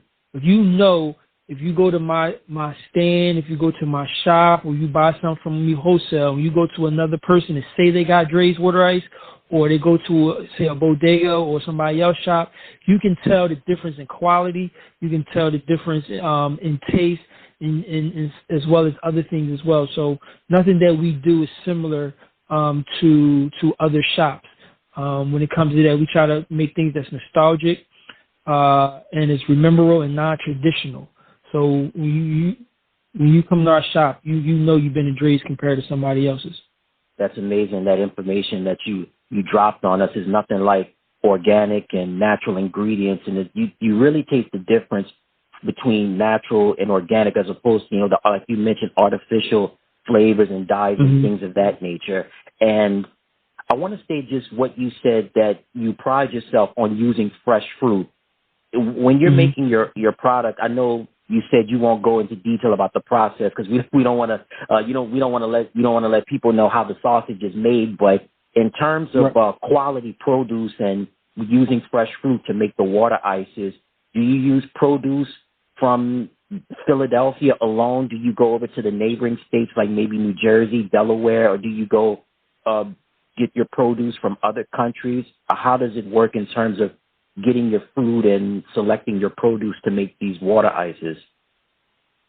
So I do get my product locally as well as from neighboring states as well as other countries. So it depends on what season. So, I get some mangoes from Mexico. Sometimes I use the mangoes from Haiti, Peru. So it depends on the different seasons when I'm making it. So something like I said, it's more of a season. We open seasonally, but we're also sometimes we go down all the way to December. So it depends on what, like I said, we specialize in the fruit flavor. So if I'm coming out with a fruit flavor water ice, it's in season. So if it's in season somewhere overseas and it's shipped here to the States, I would get it during that time. So sometimes we get stuff from Jersey, we get stuff locally, and sometimes we get stuff. Some of our suppliers get stuff shipped in for us. We're probably going to be getting a lot of stuff shipped directly to us from overseas, depending on the time of the season. So if our suppliers don't have what we need at the peak time, we probably go get some stuff from overseas. Awesome. And let's go into the next topic, just about the flavors we were talking about. Again, you mentioned about priding yourself on using the freshest ingredients, fresh fruit and things of that nature. What flavors are available at Dre's? So we do water ice as well as ice cream. So for our water ice, since the pandemic, we cut things back just due to the supply chain, increase in costs, and so forth like that. We just stick it to like 4 or 5 flavors right now. We switch it up once in a while, but just due to the headache of with how the country is dealing with the aftermath of COVID, supply chain, and staffing, we keeping it to 4 or 5 flavors. So we have mango, rainbow, passion fruit, strawberry lemonade, and peach. And sometimes, we switch it up. Depends what part of the country, because we do a lot of festivals. We do festivals up and down the East Coast. We're going to, be doing festivals over there. So we may switch it up here and there, depend on what supplies we can get. So sometimes we have problems getting supplies for a certain flavor. So I might, whatever fruit I can get that I can, whip up and master within a couple weeks, we will transition into that. Keeping it simple, trying to keep the headaches down and so forth, doing with the issues of staffing. When it comes to our ice cream flavors, we have a Southern division. We have sweet potato pie, banana pudding, strawberry shortcake, chocolate chip brownie, peach cobbler, apple crumble pie, peanut butter and jelly. We just come up with crazy non-traditional flavors, as well as things that's nostalgic. Peanut butter and jelly, something you may remember coming home after school and grandma or mommy giving you a snack before you start your homework. So we take that and turn that into a ice cream. And we just do things non-traditional. So, for example, our cookie and cream is jet black. We blend all our ingredients into the ice cream. So every spoonful is going to taste like a sweet potato pie. You're not going to get some vanilla ice cream on one spoon, and the next one you got a little bit of vanilla, a little bit of sweet potato pie, and a little bit of crust. No, every spoonful is going to taste like the actual name of the product that you have in your ice cream. So again, we throw all the cookies, the brand cookies that we use or we bake, we put that in there, and it's come out jet black. It's going to taste like ice cream, the traditional style creamy ice cream, but it's also going to taste like that cookie. You're going to get that on every spoonful. So when you go to the bottom of your pint of ice cream, you're going to be like, darn, you're not going to be like, darn, there's no more cookies. I'm eating vanilla ice cream or whatever the case may be. That last spoonful is going to taste like the first spoonful, and that's how we, that's our competitive advantage and what separates us from our competitors. Awesome, man. I love how you said that, man. When you take the spoonful of that sweet potato pie, you're actually eating that. Or like you said, with the cookies and cream, you're getting those cookie bits. You're not just getting a little ice cream. That's what people, yearn for and what people crave. And craving, are there any flavors that people have requested and you just like, man, it's just not in season, or we can't do that right now, or it's not going to be popular? Yes. Be honest with you, we have a cult following. So sometimes, and it's like that with majority of all our flavors.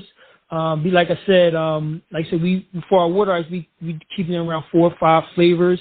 And of course, they are 4 or 5 popular flavors. So somebody like, darn, I missed that peanut butter and jelly. I'm like, give us another month and a half. That's going to come back out around September when kids going back to school and so forth like that. And we may come out with something during the the end of the third quarter, fourth quarter, because it's holiday season. And, grandma always makes sweet potato pie or some type of apple pie during the holidays. So we definitely make sure we got it around the fourth quarter, as well as the second quarter when you come around in Easter. One of the flavors I'm going to try to bring back my banana water ice. That's something that people are still crying for me to make again. I haven't made that probably since the pandemic. And like I said, I use real bananas. It's not no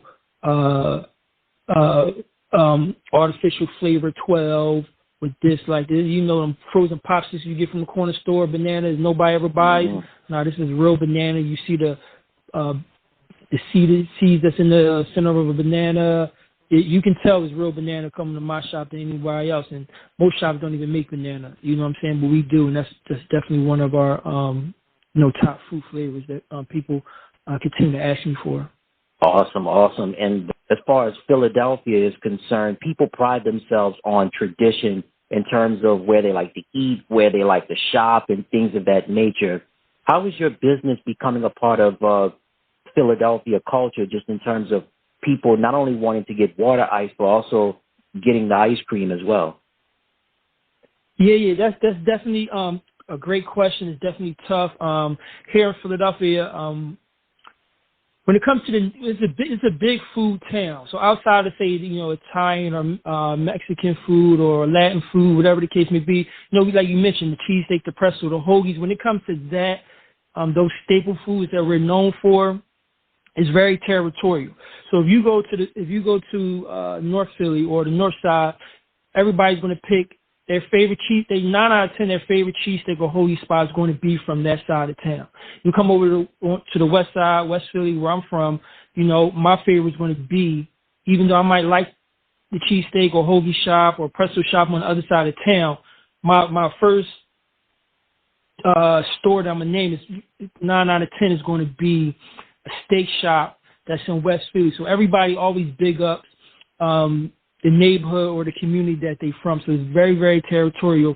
And we're making a name for ourselves over the last 10 years here in West Philly. Like I said, our shop, we looking to open, that's going to be on the north side. So we're looking to branch out and be in all major sections of not tourist areas, but major, avenues or corridors in the different sections of the city and make a name for ourselves.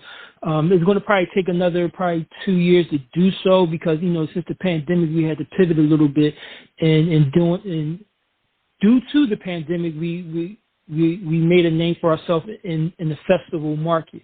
Like I said, we up and down the East Coast, maybe 2 or 3 weekends out of the month. We do major festivals, 40,000 people festivals. So, when it comes to newspapers or magazines or news or the local news, when they name the top 10 water ice or steak shops here in the city, we always mention within the top 3, top 5 every year. So everybody is we're starting to be a household name, and we're going to be a household name for many generations to come. Congratulations to you. And, the city of Philadelphia, just as a whole, very cultural. And we talked about the food and, of course, the architecture and the neighborhoods. And a lot of great music comes out of Philadelphia. You've got Patti LaBelle, Gamble and Huff, Jasmine Sullivan, Meek Mill, of course, Will Smith, DJ Jazzy Jeff, The Roots. Have there been any celebrities or any dignitaries that have come and patronized your business? Yes. So when I started doing festivals, like I said, I started with a push cart in my neighborhood. When I was unable to get a bank loan, I had to, put my own money up. And then from there, I went to the Brown's Family ShopRite, a local supermarket throughout the city. And I've been getting a lot of support from local artists like Jazzy Jeff. Who else? Mass Skills from Virginia, Black Thought. What's the guy from? I think he's Jamaican, from New York, curly hair. Special Ed. He shows me love in different cities. DMX, Nori. So all the celebrities that usually at these festivals or in the city, they always come to support. Like I said, I made a big name for myself in the music festival circuit. So I'm always doing VIP. I'm always getting a call to do VIP. So people always showing me love due to the just having. Rakim, he showed a lot of love to my son. So he took a few pictures with my son. So I'm always getting celebrities show me love for just being from the tri-state area. They know what ices is or water ice is, and they just, wow, this really tastes like mango. To give you a crazy story, I did a festival, and the girl, she brought a mango water ice, and she wanted her money back. She's like, this tastes like real mangoes.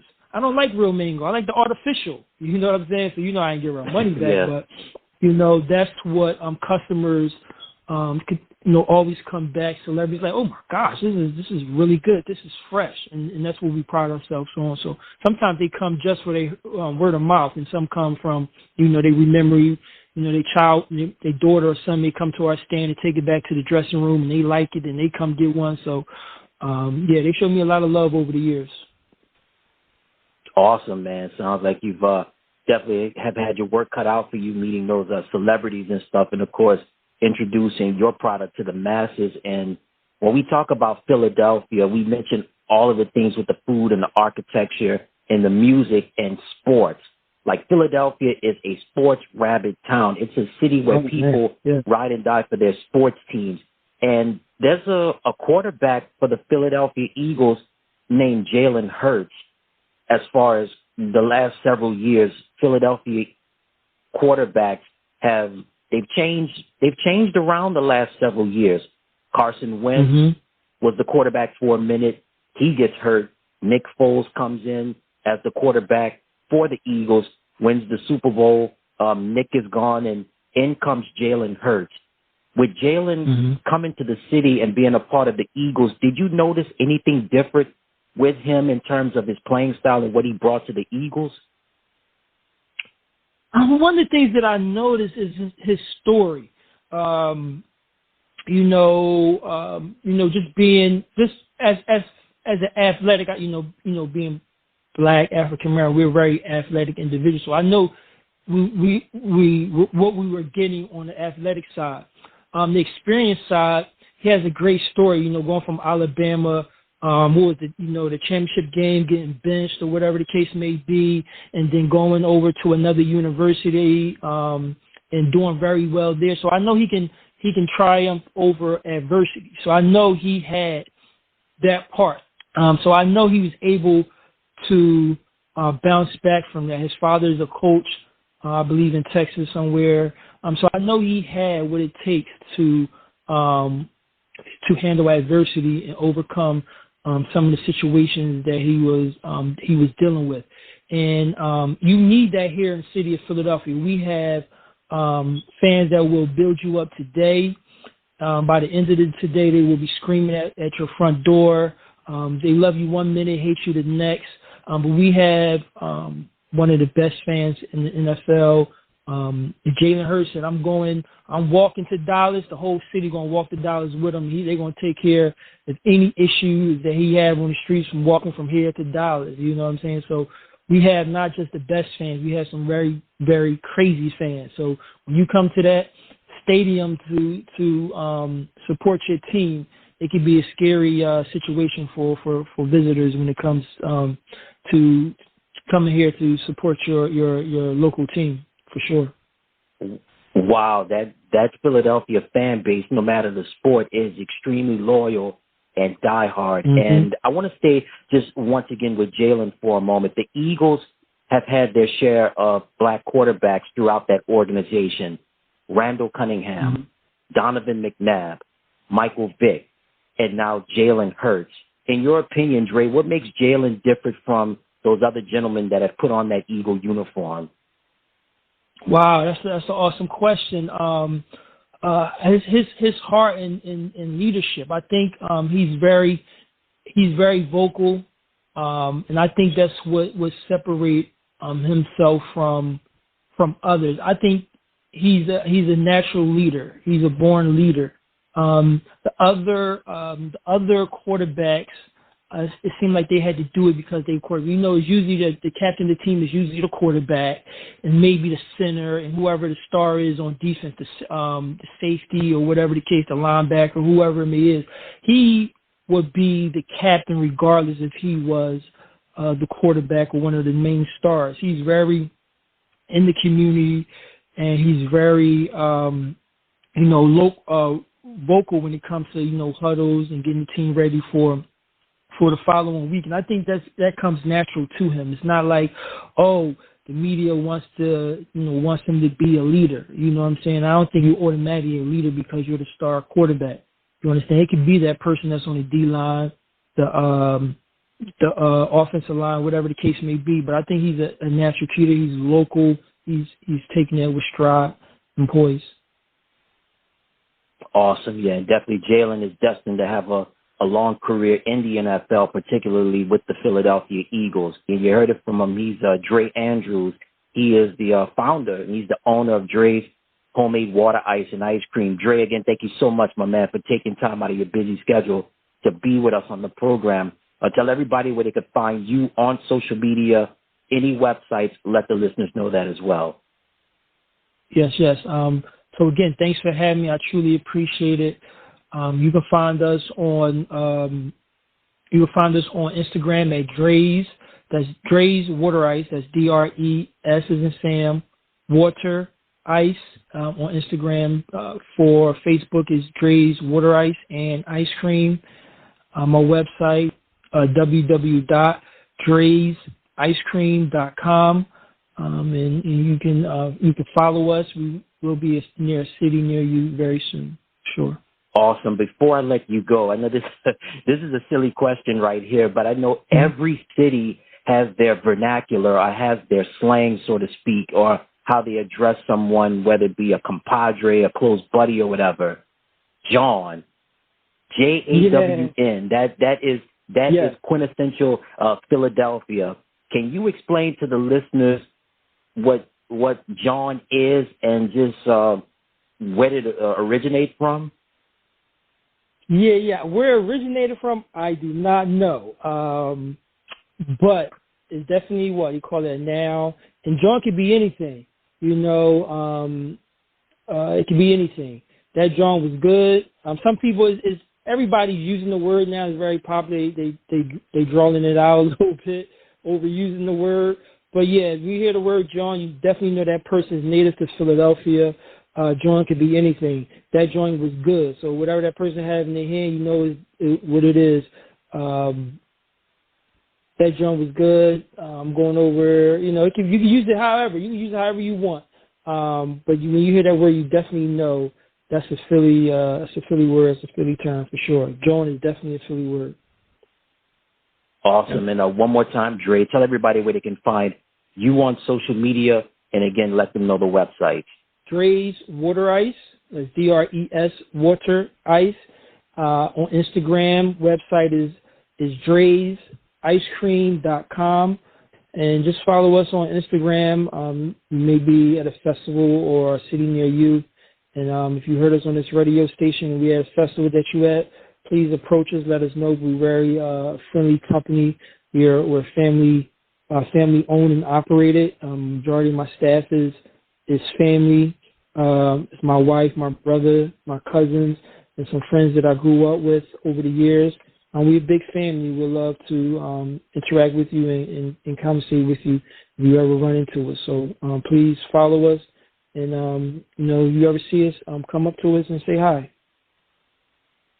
Awesome. And you heard it from him. He is Dre Andrews. He's the owner and founder of Dre's Water Ice and Ice Cream. Definitely a brother doing big things and continue to expand his business out of the city of brotherly love. And can't forget about the sisterly affection, of course. And Dre, thank you so much, my man. And once again, if ever you want to come back on, feel free to let us know. Thank you, brother. I appreciate it. I will definitely be reaching out. And thank you for having me. And I would love to come back. You're welcome. We'll be back with more right after this. Modern life is noisy. Noise is everywhere. Excessive noise is harmful, linked to sleep deprivation, hearing loss, and heart disease. Should noise be the price we pay for progress? Actually, no. Many noise sources have quieter options. Gas-powered landscaping equipment is obsolete, with battery-powered options greatly reducing noise and air pollution. Audible car alarms are obsolete, with vehicle immobilizers and GPS tracking providing silent anti-theft technologies. Quieter backup warning sounds are available, and adjustable directional sounds are less intrusive. So what can you do to reduce noise levels? Talk to store and building managers about safe sound levels.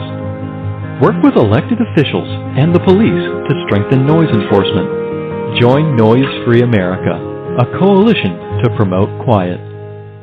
Wondering what retirement is like at St. James Place in Baton Rouge? Folks who live there say, "Oh, are you in for a surprise?" You can be busy every day. All day. The social life is outstanding. Wonderful parties. There are courses in computer, art, music. I feel blessed to live here. You'll have to come see it. It's great. And it might be more affordable than you think. Learn more and schedule a tour at stjamesplaceinfo.org. With the Lucky Land Slots, you can get lucky just about anywhere. This is your captain speaking. We've got clear runway and the weather's fine, but we're just going to circle up here a while and get lucky. No, nothing like that. It's just these cash prizes add up quick. So I suggest you sit back, keep your tray table upright, and start getting lucky. Play for free at LuckyLandSlots.com. Are you feeling lucky? No purchase necessary. Void where prohibited by law. 18 plus terms and conditions apply. See website for details. Before Sarah discovered ChumbaCasino.com, she enjoyed chamomile tea. Come on, big jackpot. And being in PJs by 6. Let's go. The new fun Sarah Woohoo! often thinks about the old boring Sarah. Yes. And wonders if that Sarah ever really existed. Chumba Casino has over 100 casino-style games. So join today and play for free for your chance to redeem some serious prizes. No purchase necessary. Void where prohibited by law. 18 plus. Terms and conditions apply. See website for details.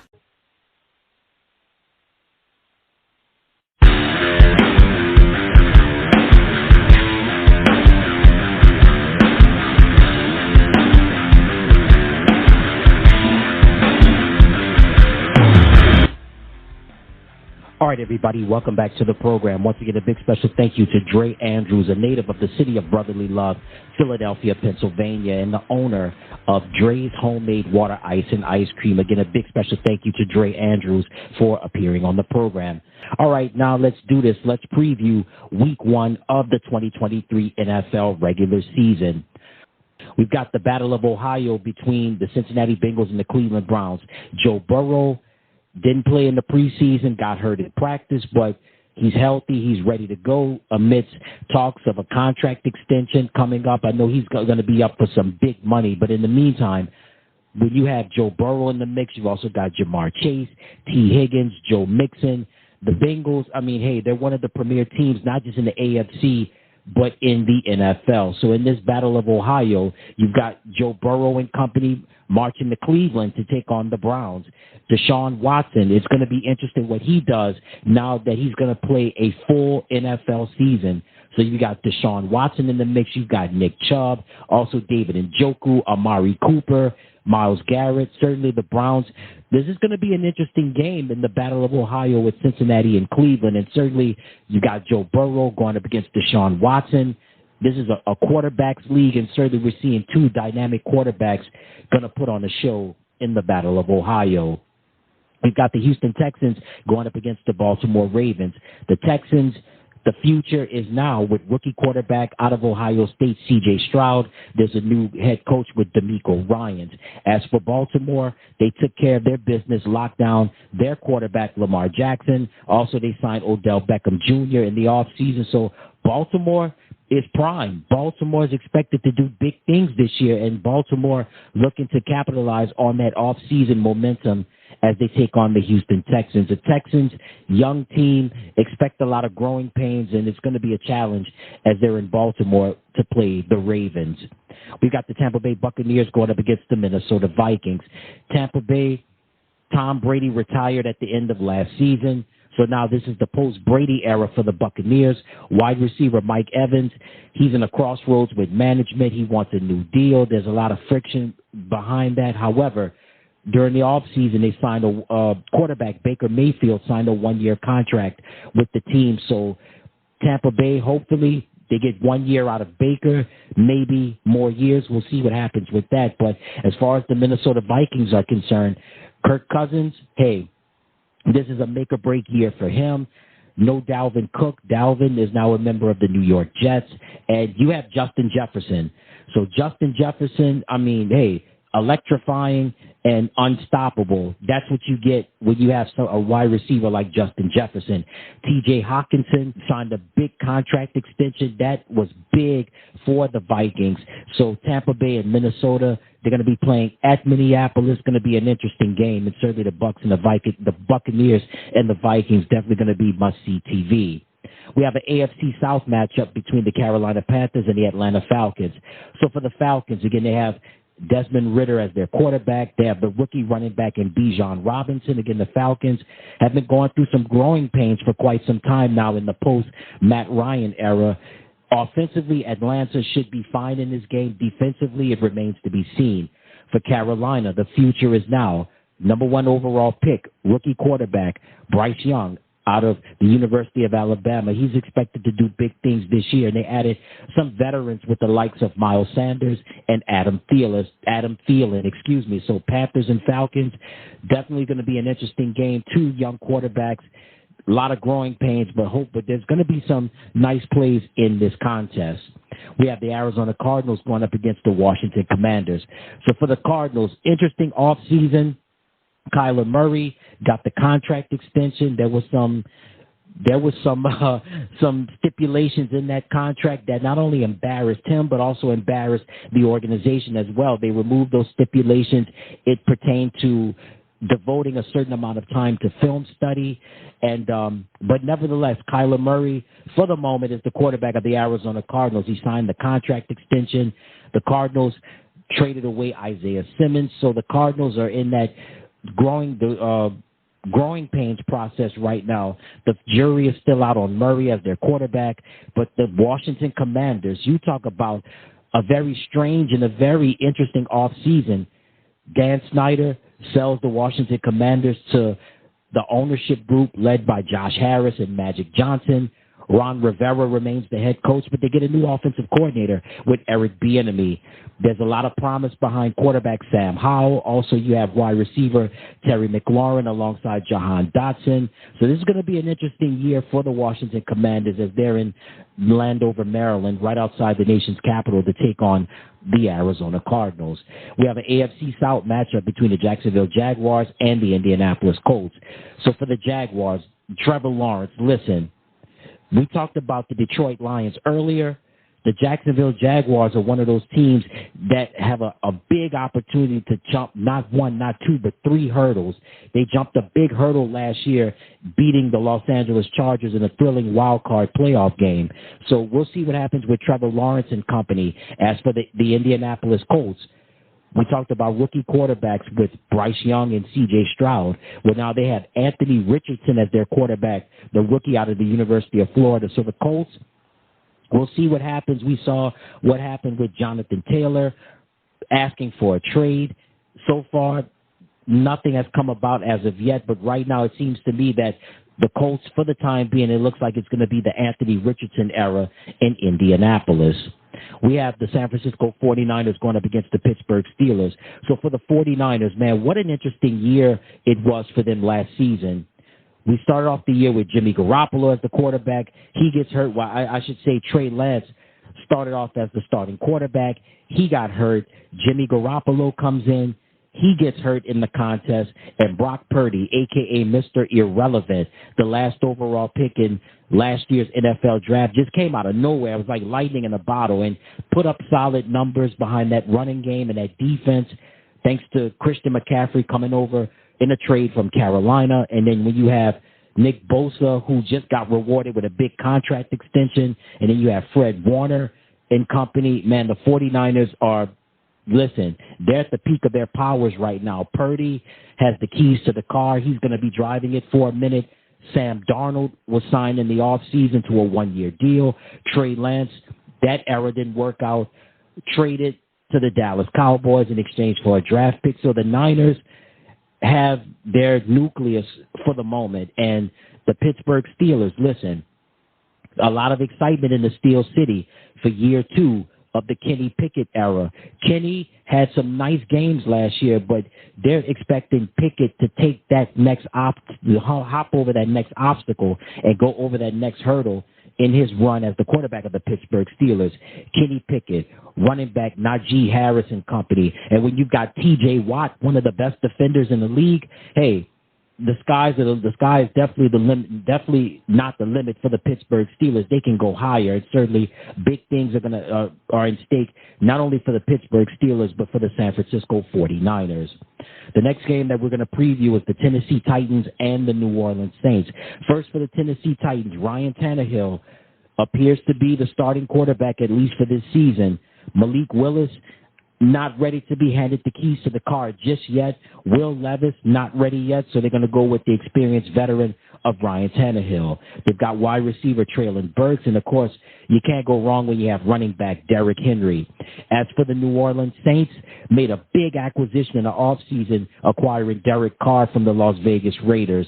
And listen, Michael Thomas restructured his deal. Jimmy Graham is back. He came back during the offseason. A lot of expectations for the New Orleans Saints this year.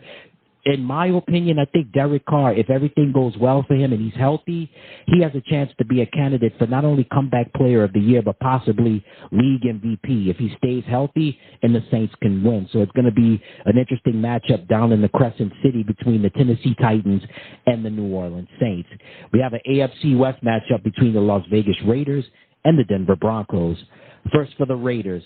They acquired Jimmy Garoppolo from the San Francisco 49ers.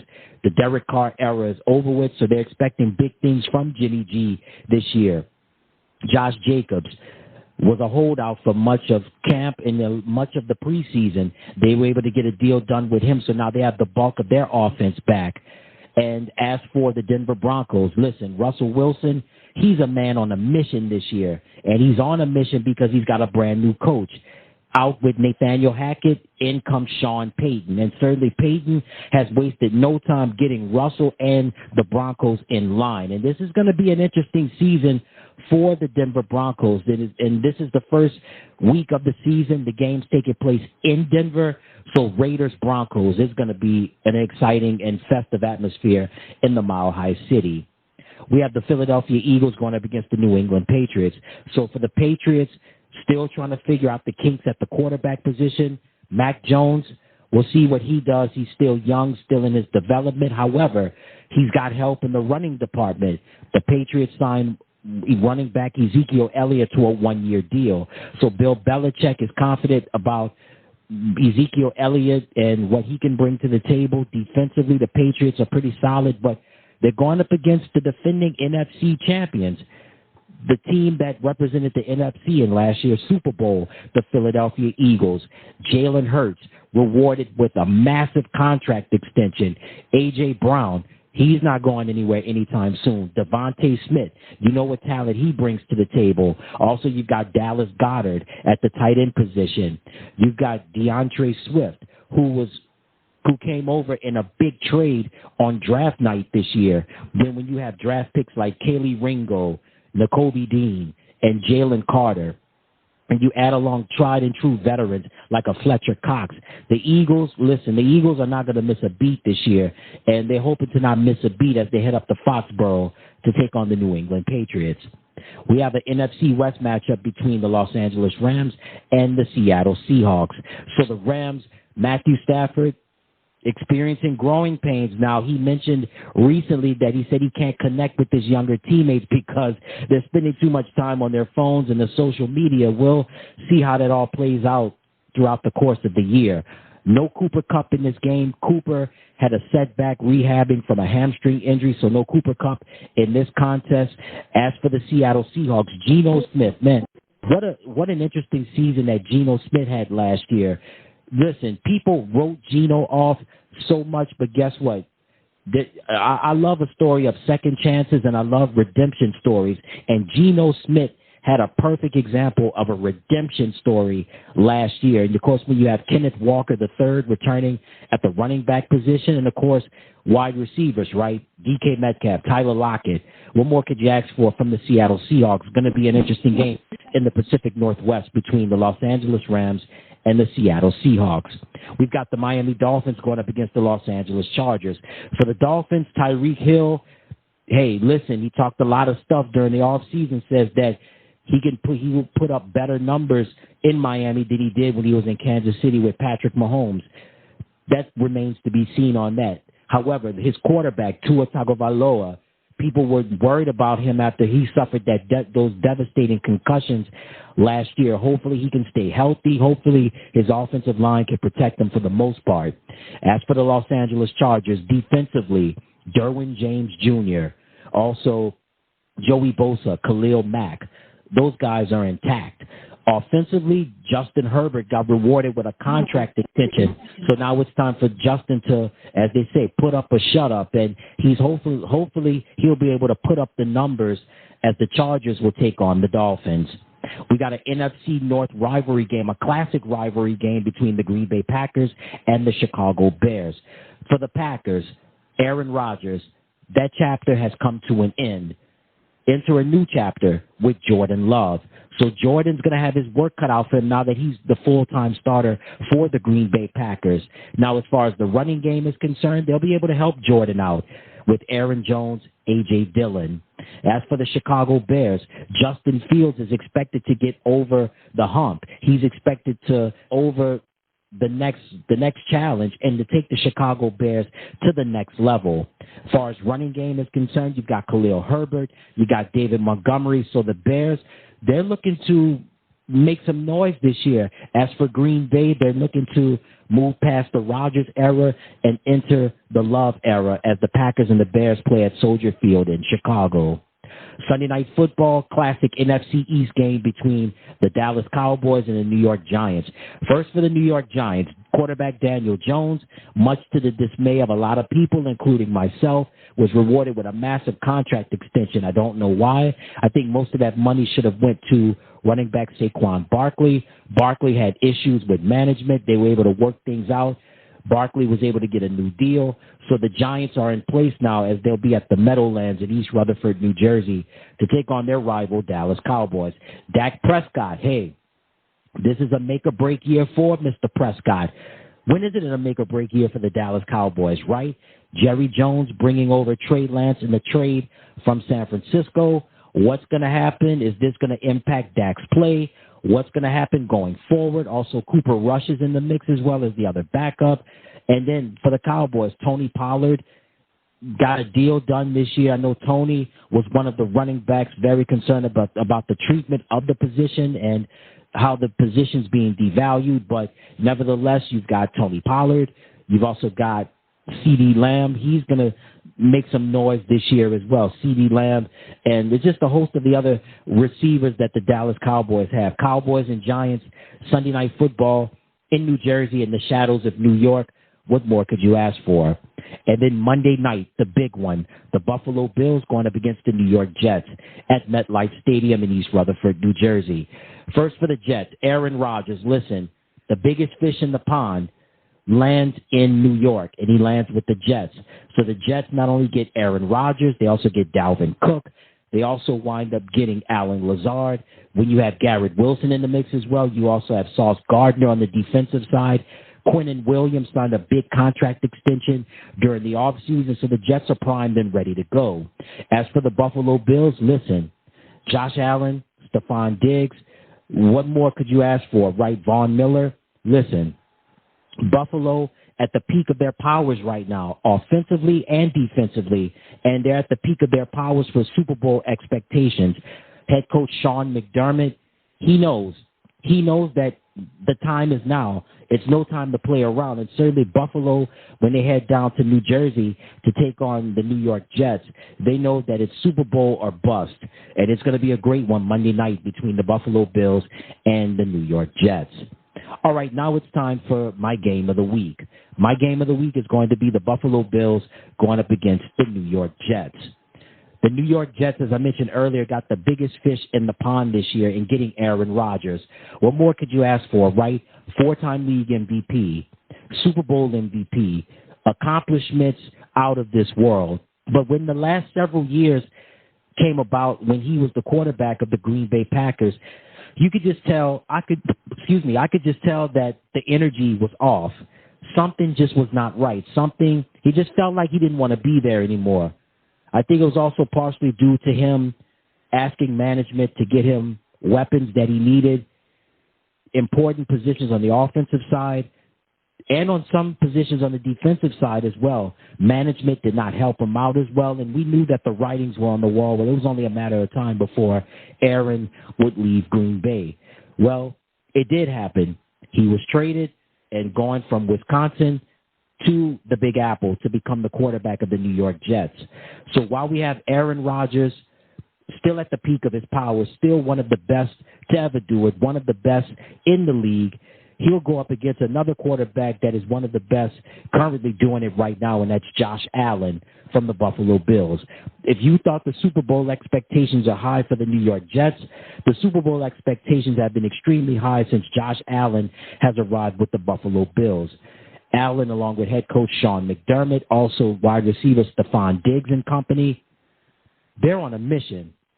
This team is on a mission this year. After being eliminated in the playoffs by the Cincinnati Bengals, it left a sour taste in their mouth all off season long. And Buffalo, they're going to march into the New Jersey Meadowlands on a mission, know that they're not to be played with. But also somebody else that's not to be played with, and that's Aaron Rodgers. Listen, he's done it for so long, and he's going to continue to do it as the quarterback of the New York Jets. The Buffalo Bills versus the New York Jets, my game of the week. All right, before we get on out of here, I want to give you my picks on who I think will win Week 1's games. In the Battle of Ohio, Cincinnati and Cleveland, I think it's going to be a close game, but I like Cincinnati to win. I like the Baltimore Ravens to beat the Houston Texans, the Minnesota Vikings to beat the Tampa Bay Buccaneers.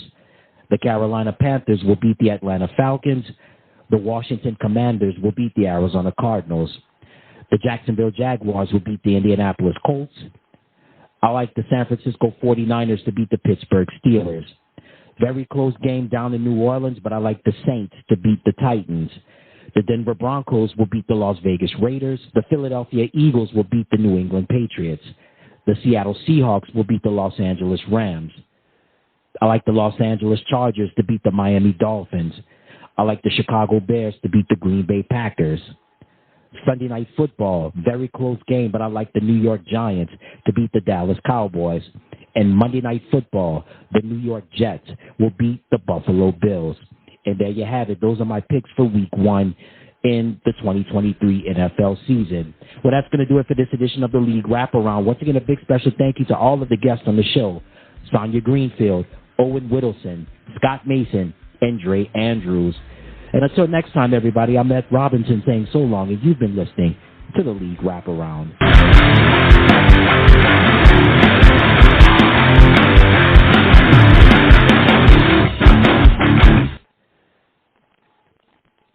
With Lucky Land Slots, you can get lucky just about anywhere. Dearly beloved, we are gathered here today to... Has anyone seen the bride and groom?